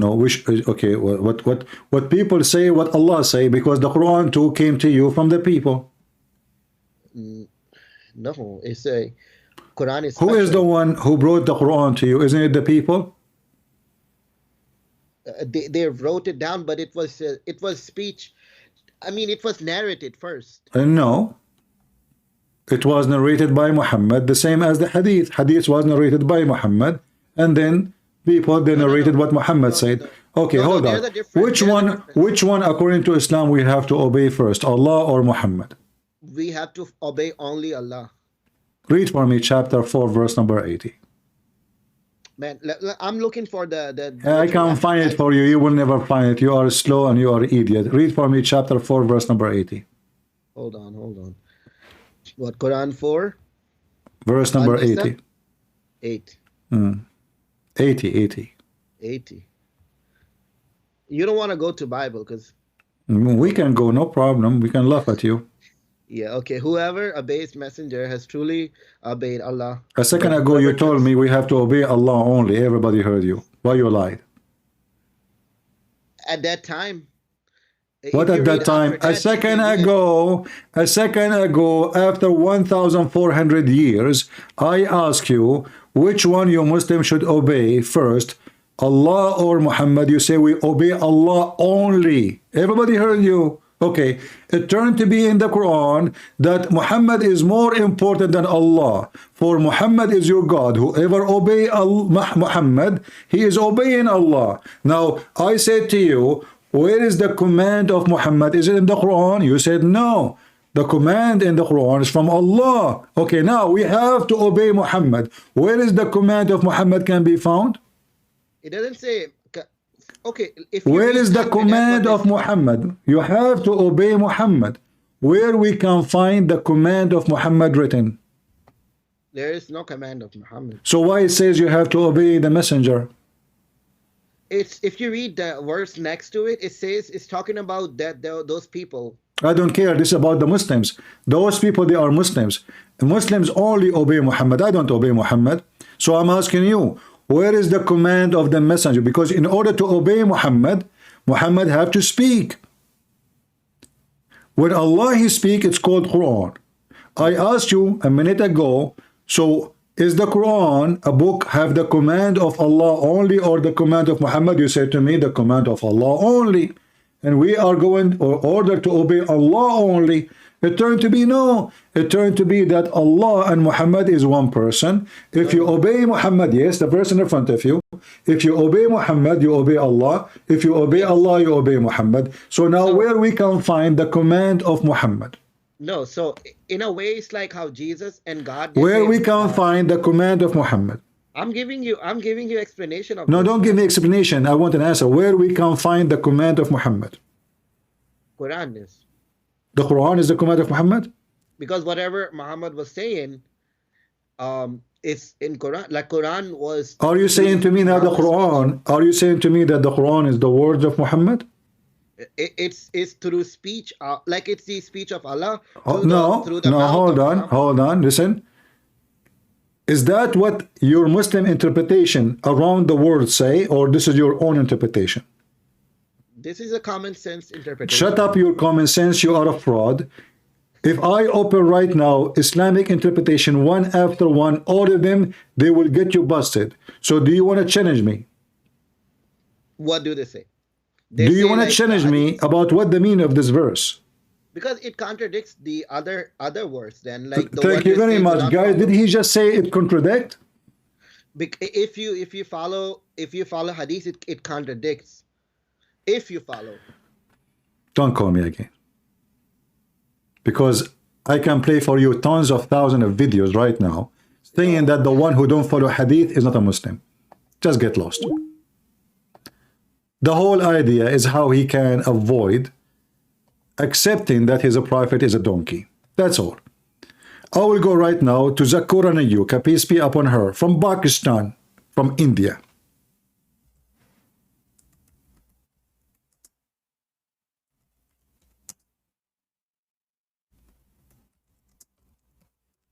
Let us see what they say. And you will laugh right away about what they say.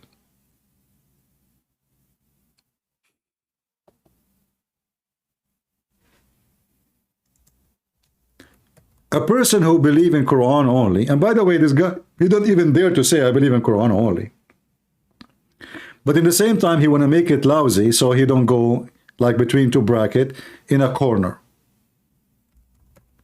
But he just said, no, the command of Muhammad is just in the Quran. That means you are Quran only.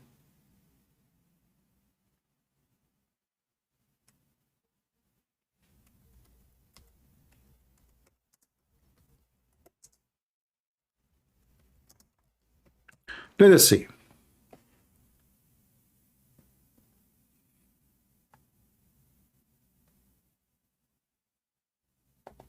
Thank you.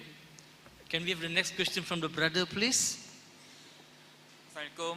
My name is Muhammad Junaidi. I want to ask, can we unite accept the people that they proudly say they're Muslim, but they don't accept Hadith, then they do the haram things, like Siti Kasim. They proudly invite people to accept the ideology.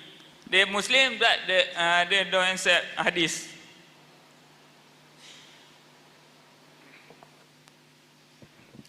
Brother asked a question that there are some people who are Muslim but they don't accept Hadith. A Muslim cannot be a Muslim if he doesn't accept Hadith. You can call them pseudo-Muslims. Did you hear it? Brother Peter, a good thing, the Muslim is don't accept Hadith. But a Muslim, he can't be a Muslim, he don't accept Hadith. So this potato, he do his best. Not a single hadith I show him is accepted by him because it's an embarrassment. But according to Islam, no Muslim can be a Muslim if you don't accept the hadith.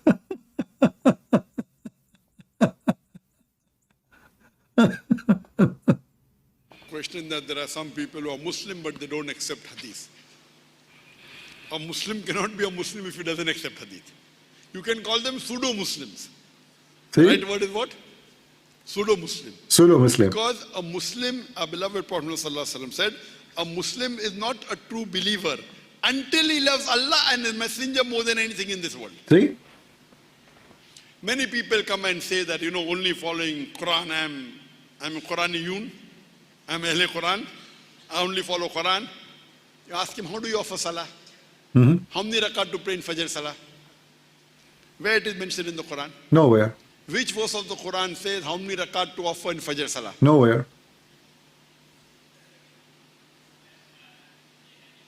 Sorry? Hadith. But if you don't believe in Hadith, how can you follow Islam?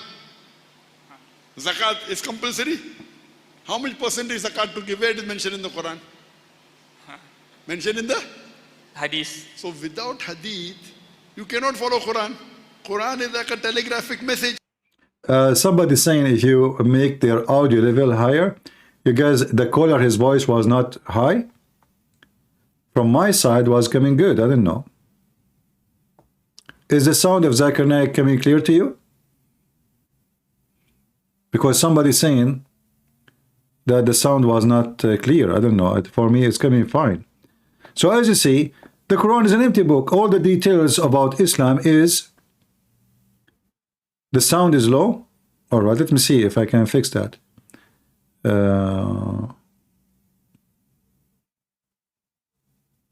don't know. In the Quran, which verse of the Quran says how many rakat to offer in Fajr Salah?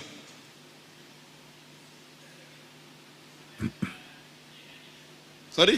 Hadith. But if you don't believe in Hadith, how can you follow Islam?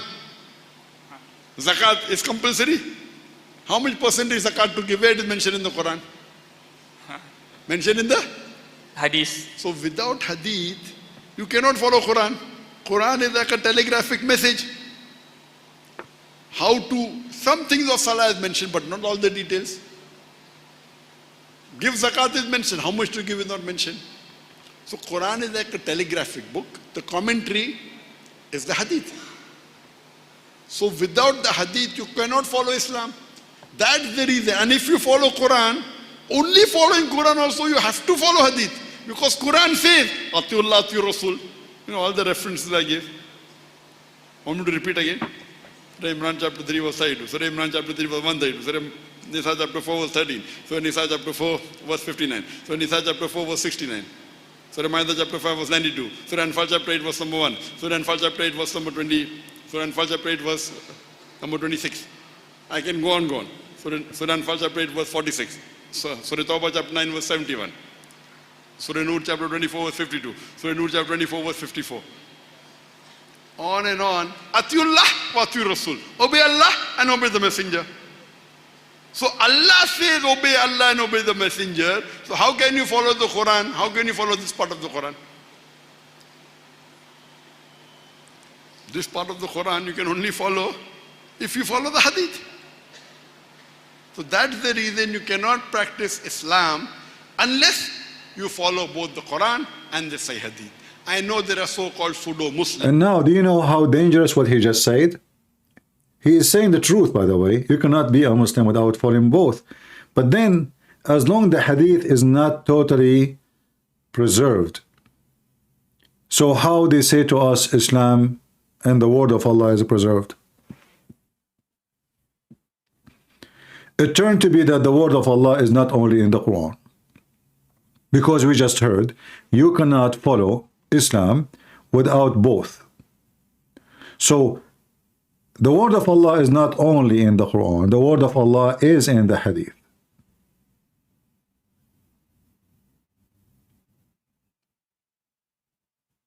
And because the Muhammadan are ashamed of what their prophet said, they do their best to wash their hands of what Muhammad said. You will not see a Christian claiming that he don't accept what Jesus said. A Christian person cannot be called a Christian unless he accepts what Jesus said. You will not find a Christian saying, oh, this statement of Jesus is da'if, which means weak. That is impossible. Because it is our God words is preserved, not their God words. For Muslims are ashamed of their prophet. His act, his teaching, his words, his behavior is totally shameful. So what they do, they try to wash their hands from the shameful stories written by Muslims, collected by Muslims, preserved by Muslims about Muhammad.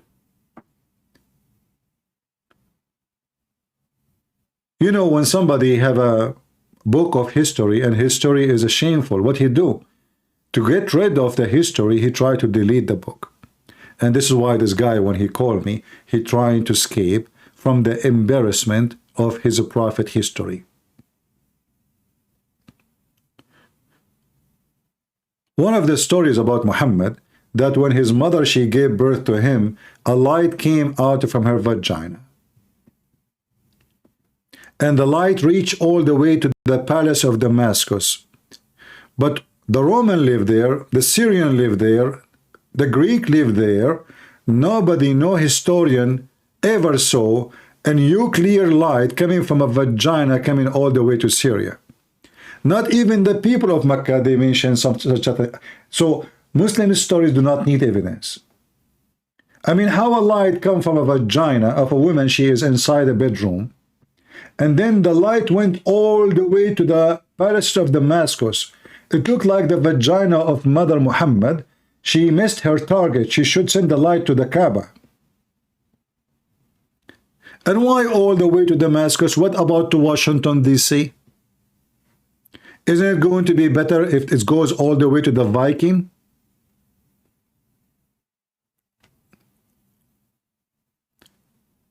Muslims, when they want, they speak of logic. When they want, they don't want logic. They are against logic.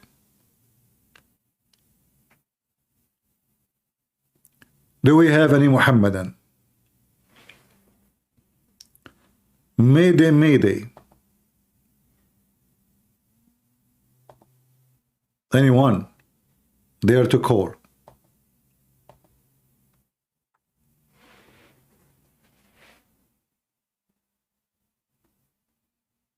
It is invisible light. Yeah. That's a good one. That looked like the light came from the vagina of Muhammad's mother is the same as the accomplishment of Joe Biden. Nobody can see. I saw today a video, a woman, I don't know who she's talking about how much accomplishment Joe Biden he did. She said he fought the inflation, jobs. I mean, she is talking about different country for sure. Go just right now to Walmart and tell me how much you spend just to buy little things. I mean, those people are mentally ill. I find, by the way, that Democrat, liberals, and Muslim, they share a lot of things. Both are coming from different galaxy.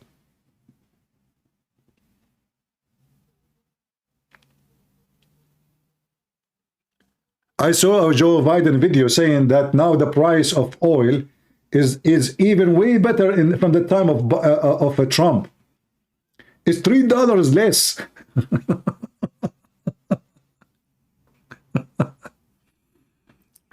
Oh boy. They share a lot of things. I mean, they lie non-stop.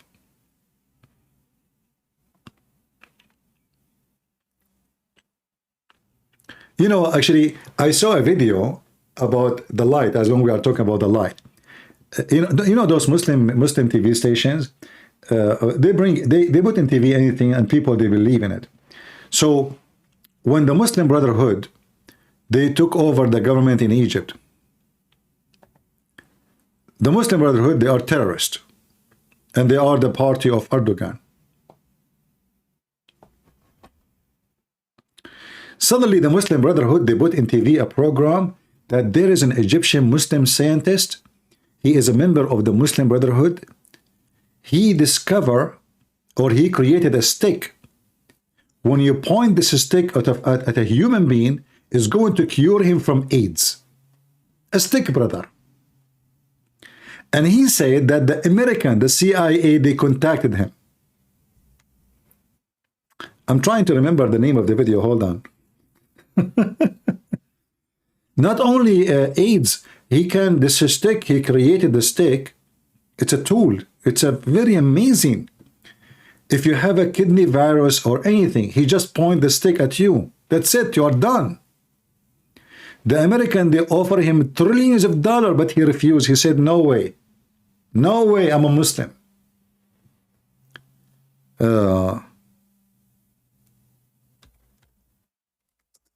Let me see.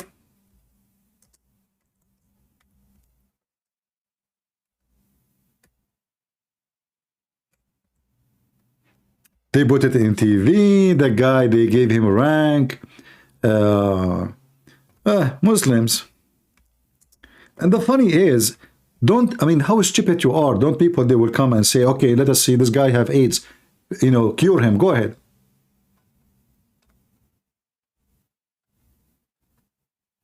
Anyone here from Egypt, you remember what I'm talking about? I'm trying to remember the name of the...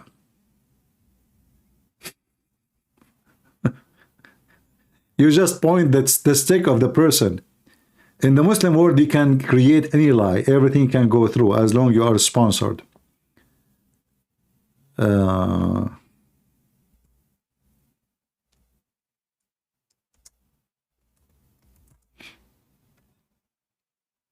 Here we go. I found it, guys.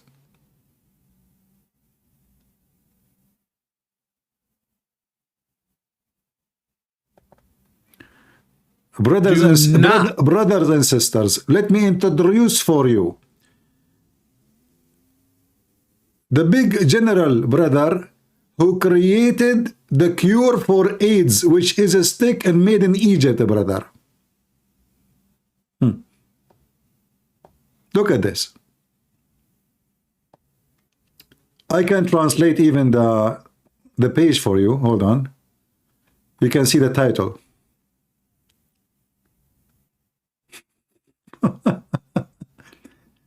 An interview, special interview with Liwa. Liwa is like a big colonel, you know, in the Egyptian army. Who the inverter, sorry, of the AIDS and hepatitis C treatment device. Yes, brother. And here is the interview, if you don't believe me. Muslim, they can do miracles. He created a device which is a stick. He point the stick at you and you will not have AIDS no more.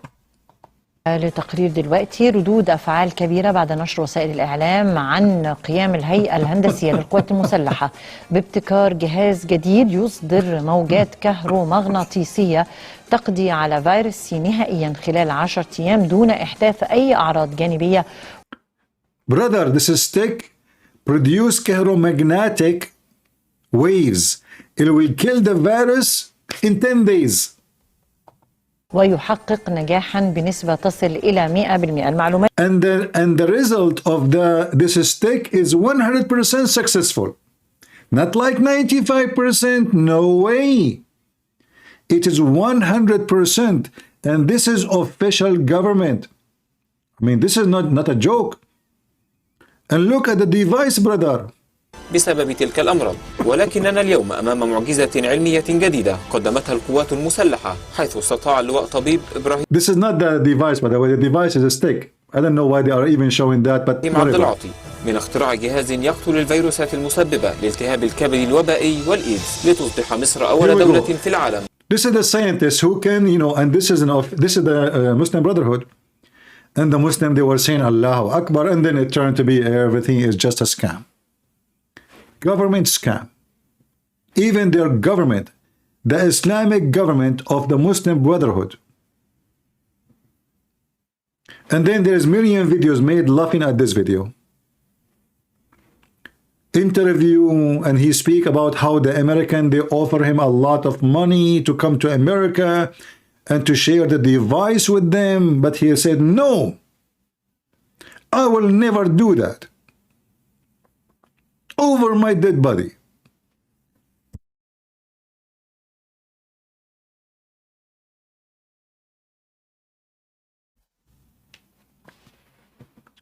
Oh boy. What a device. تقدم العلاج لهذين المرضين. منذ حوالي 15 شهر تقريبا كان تصميم جهاز العلاج. And look, this is official. Army, this is not, like this is somebody scamming people in the street. This is the government itself. Do you have a stake we can get rid of Biden, please? I mean, as long as you can destroy AIDS, maybe you can help us and take Biden. Oh boy.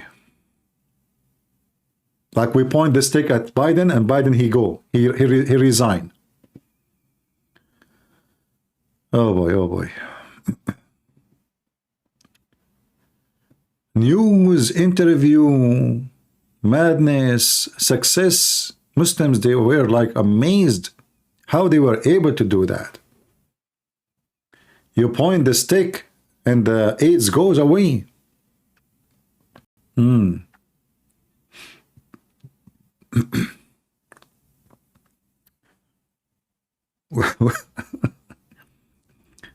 By the way, what is the stick? Hold on. Let me see if the video have the image of the stick. And here this guy is talking about the American, how the American tried to buy his innovation. مصري مسلم يكتشف فقالوا لا تنسى الكلمة دي وتاخد الشيك وتحطه لك في أي. The American, they said to him, the American, they heard that a Muslim Egyptian discovered this. They said to me, listen, just take the check and forget about this. Forget about Muslim and Egypt. Just give us the discovery, okay? Who the American did that?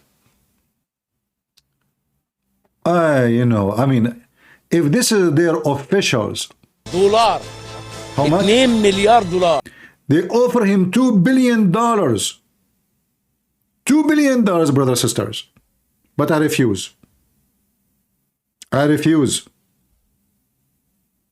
They told me, forget about saying that you are a Muslim scientist and don't give this product to Egypt. وأنساه رفضت. قلت لهم اكتبوا عالم عربي مصري مسلم يكتشف فقالوا لا I told them, are you going to write that an Egyptian Muslim discovered this? They said, no, forget about it. تنسى الكلمة دي وتاخد الشيك وتحطه لك في أي دولة من دول العالم. Forget about being a Muslim or anything. Just take the check and we will put it for you in any bank in the world. $2 billion. قلت لهم طيب وماله وسافرت وهربت وجيت على بلدي. And then I ran away and I came to Egypt, brother. True story. المخابرات حمتني هنا. The secret police here protect me. المخابرات خطفتني وحطتني هنا. بعد أن and look at the stick. Here we go. We found the stick. Guys, do you want to see the stick? You want to see this? Do you see the stick? This stick can destroy AIDS. Just point it at the person. Look, the guy is in the corner. He have AIDS. You point the stick at him, bingo. AIDS bye-bye. Bye-bye, bye-bye, bye-bye.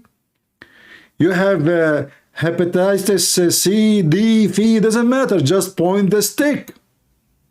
The stick, brother. استطاعت القوات المسلحة أن تبتكر جهازا يشير إلى المصاب بفيروس سي من بين مجموعة. And not only that, this machine can point at the one who have infection. Like it's going to follow you. Like the one you see stick for the water. من الأشخاص عام 2010 ها هي اليوم وبنفس آلية العمل تم اختراع الجهاز المعالج حيث يمر الدم المصاب داخل. Look at the stick. You know, this is very. Aren't you worried that the Jews will see this stick and they will try to copy it from the video? Seriously. داخل الجهاز الذي ينتج موجات كهرومغناطيسية تقضي على الفيروس وتحوله إلى أحماض أمينية. The caromagnetic waves is coming from the stick will destroy the virus and will make it nothing. True story, yes, true story. Oh boy. And you know, and they made big news about it, and the Muslims in the internet. And then the funny is, after all this noise, it turned to be, I mean, how stupid they are. People, they will line up in the front of the hospital and they will notice, because especially in country like Egypt, the disease of like the kidney disease and those stuff are massive there. So you will have millions in the front of the hospitals. And then the first one, second one, third one, nobody is recovered. People will know in less than a week that this is a fraud. But this is how mental they are. It doesn't matter, they lie. Yeah, this is a horrible stick. الأمر الذي دفع وزارة الصحة لتجربة الجهاز على عينات من المرضى بعد تجريبه على الحيوان وبعد Look at this machine, guys. Guys, who want to get a stick like this? I have connection. Who want to get his first order? You know what? I'm going to choose like the one who come here always first. I'm going to open a clinic. I will call it the stick clinic. The magical stick. Oh, you know what? Let me call the owner of Amazon. I think he will prefer to sell this instead of Fire Stick. Who needs Fire Stick after now? This is way better.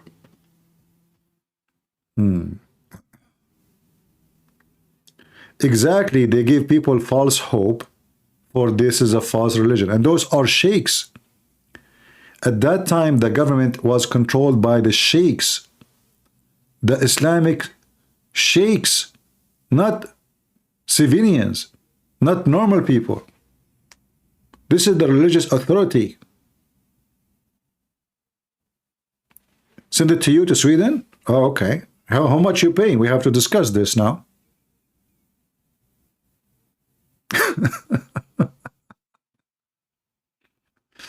Anyway, guys, I see only 326 people give us a like, yet there's more than 1,000. I saw like in a certain point almost 1,300 watching, or even 1,500. But I see now, now I see 525.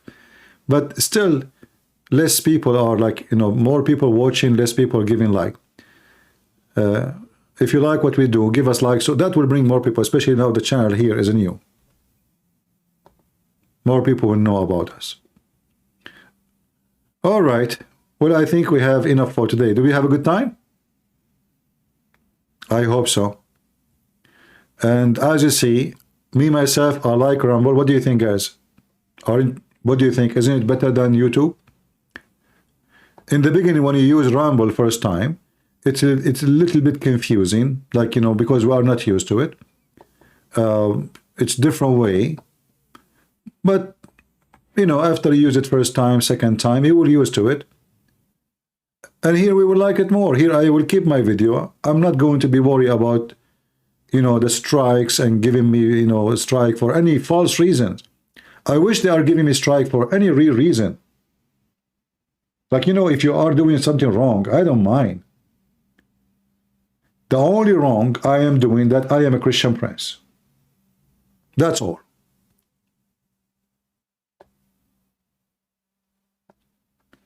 And in fact, I don't know even why they allow me to go live again. I have no idea why. This is stupid, YouTube. They send me emails asking me to monetize my channel just before they stop me from going live. I ignored their first email, their second email, their third email. I don't want to monetize. I don't want to do business with them. I'm not doing business here. And then right away, because I ignore them requesting me to click, agree, click here, make money. Right away, they give me a strike for no reason.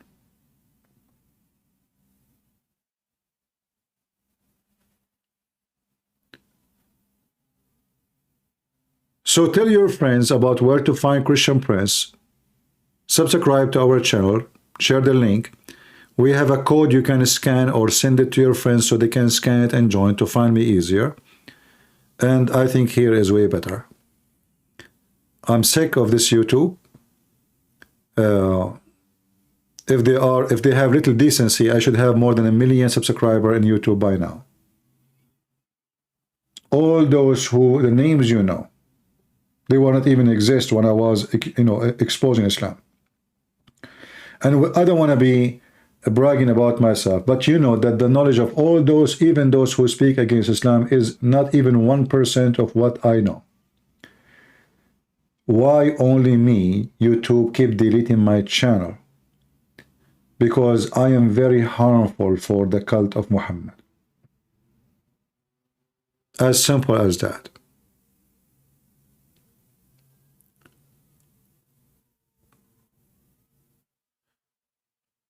Yeah, here we can be free, thank God. How do I get notification when you go live? Well, if you subscribe in Patreon, but you don't need to donate. If you make an account in Patreon, each time I post something in Patreon, you will receive an email from Patreon that the Christian Prince, he posts something. This is number one. Number two, I'm not too much familiar here how you will do that, but if you have an account, I think if you go to your account setting, I think there's an option where you can turn on your notification.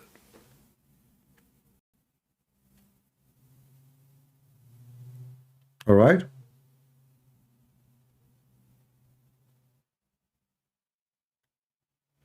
I'm sure there is a way.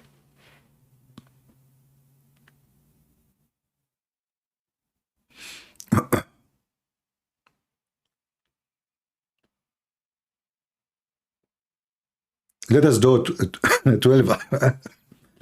I wish I can stay longer, but if you notice, I'm coughing. I don't know even why. I don't feel sick, but in the same time, I'm coughing. So, actually, I mute the mic from time to time to cough because I don't want to bother you.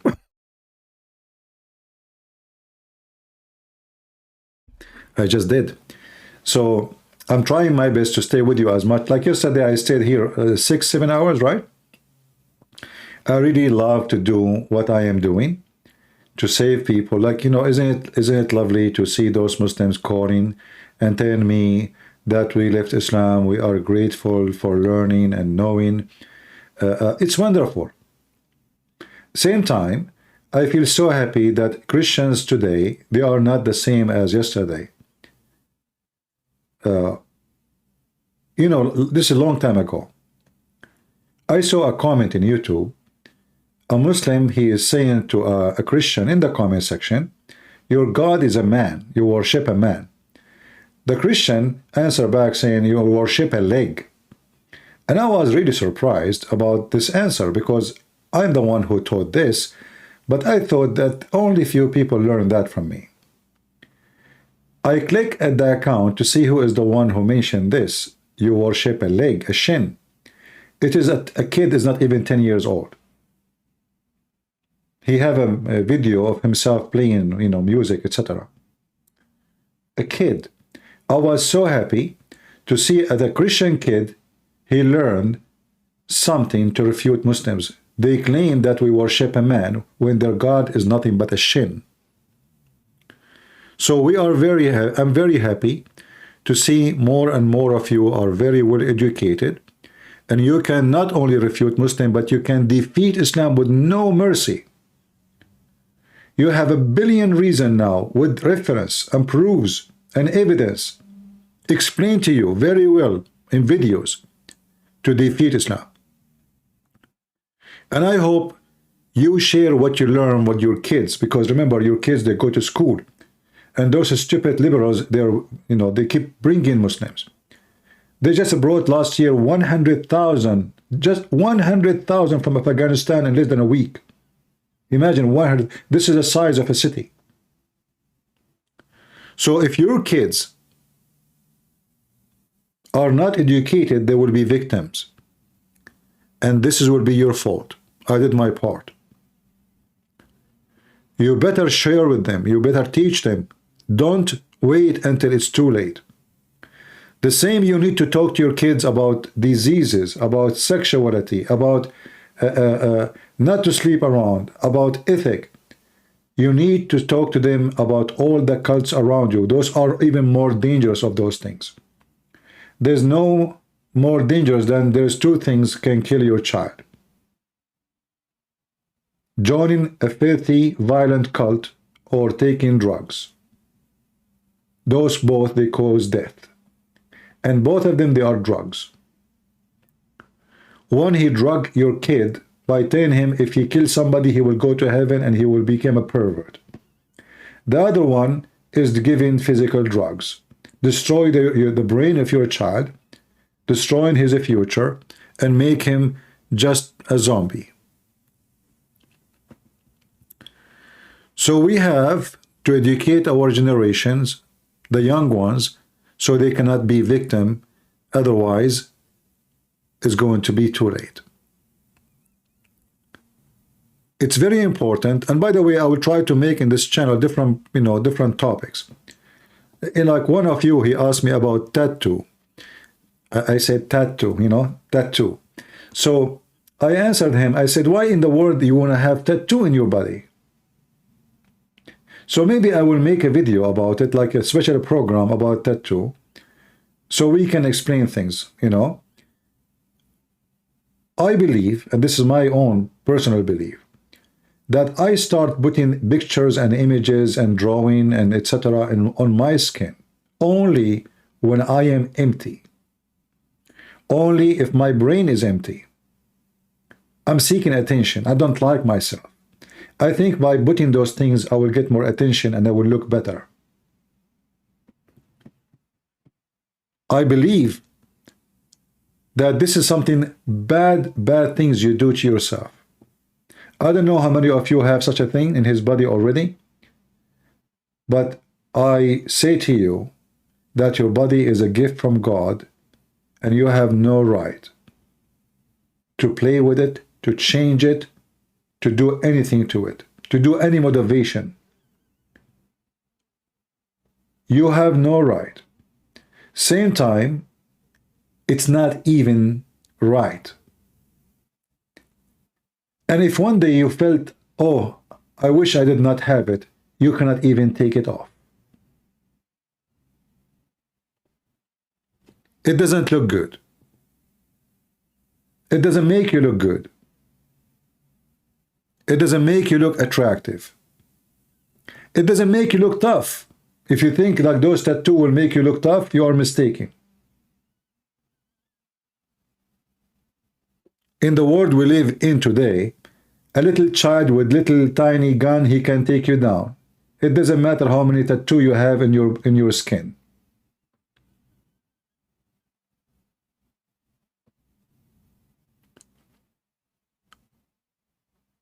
We have to be vigilant. We have to be smart. We have to think before we do things, why we do it and why we need to do it. What is the reason for us to do things? If there is no good reason to do things, then we should not do it. Is adding a tattoo will make my life better? Is it going to make me look smarter? Is it going to make me happier? The answer is no.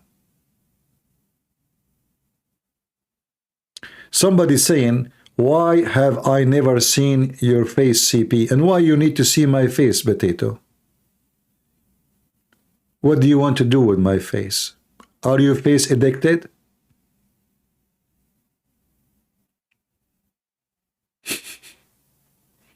I don't like to show my face. Do you have a problem? Don't come here. Go to different place where people show their face, or maybe show their ass.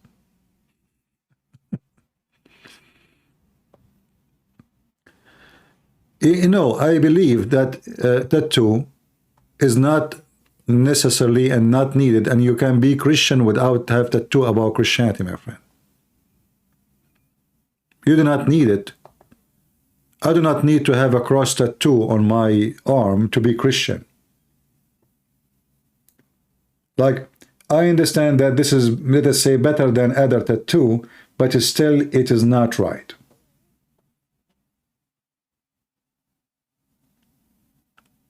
Ask yourself, did Jesus say so? Did so? Did Peter? Did the disciple? No. So why you do it? God gave me my body clear and clean.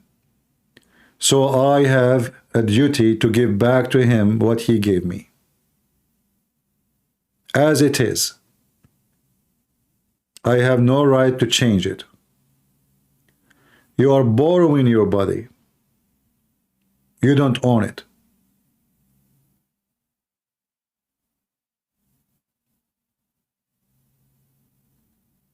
And then there is, you know, people, they put rings in their nose and ring in their lips and rings in their ears and rings. I understand if you are a female, you know, a female, she put an earring, etc. Okay, fine. But all those rings for what? It gave a very, very bad impression about the person. If I see a woman or a young woman, she have a ring in her nose, a ring in her eyebrows, a ring in her lips. What is that? What exactly you are trying to prove to me or to yourself? Are you proving to me or to yourself that you are smarter? I don't think so. It's not even comfortable. It even can cause diseases.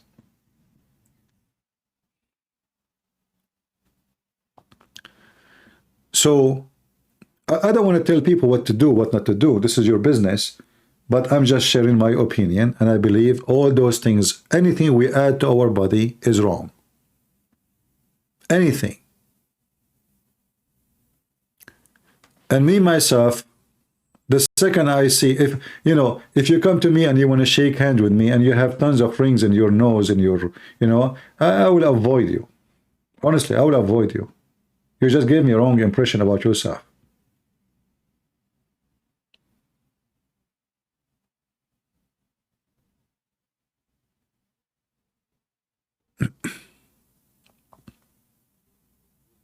And again, this is against the teaching of God. And this is not, you know, not right. And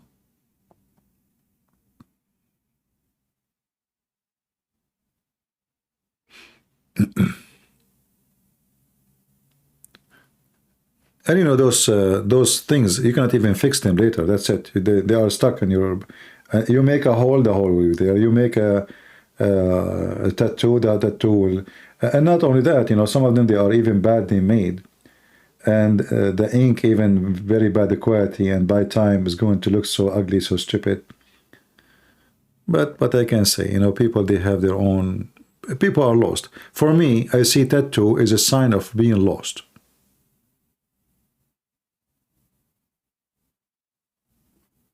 This is how I see it.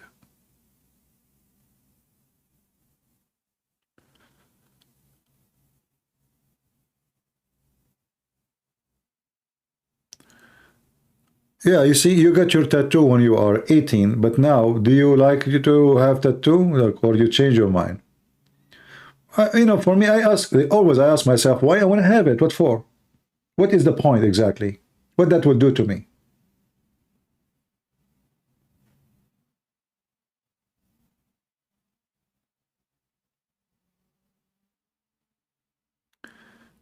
My ears once closed. Yeah, I mean, you see, if a female, she have earring, that is very, you know, acceptable. For sure, I am not against that for a female. But I don't understand why even a male, he want to put earring in his ear. I don't know why. Do you want to be pretty? I don't know what is that. See, the beauty of the man have nothing to do with look or accessories. The beauty of the man is to be a man, protecting his family, providing, decent, loving, giving. That what make you handsome. Is not your hairstyle, is not a ring in your hand, is not a necklace around your neck, is not having a tattoo, none of those.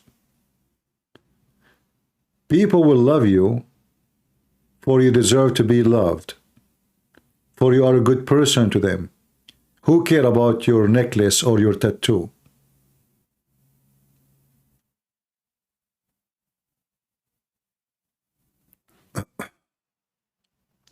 They get tattoo for attention, I understand, but okay, you get the attention for a week, 2 weeks, and then people, they don't look at your tattoo no more. What the point? You can't even take it out. That's it. You're stuck with it. I mean, sometimes I saw people, you know, it's really scary. The whole body is covered by tattoo. They look like a lizard.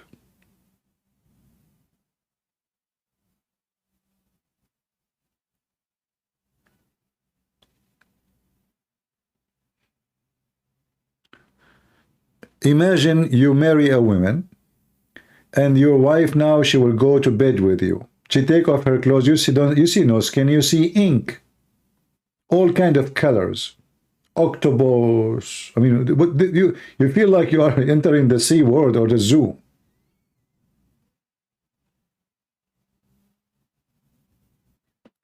The Bible says at the end of the time, Euphrates River will dry up. Isn't it drying up now? No, it's not. What you see right now, that Euphrates River in Syria and in Iraq is drying up because the Turkish, they built a dam to hold the water. So still there is a water on the river, and because the Turkish, you know, their evil act as always to hurt their neighbors, they steal everything, and their neighbors are weak countries. They cannot go at war with them for such an act. They steal all the water. But the river, the Euphrates River is not dry yet. It have less water, yes, but it's still running, and the Turkish, they are holding the water behind the dams.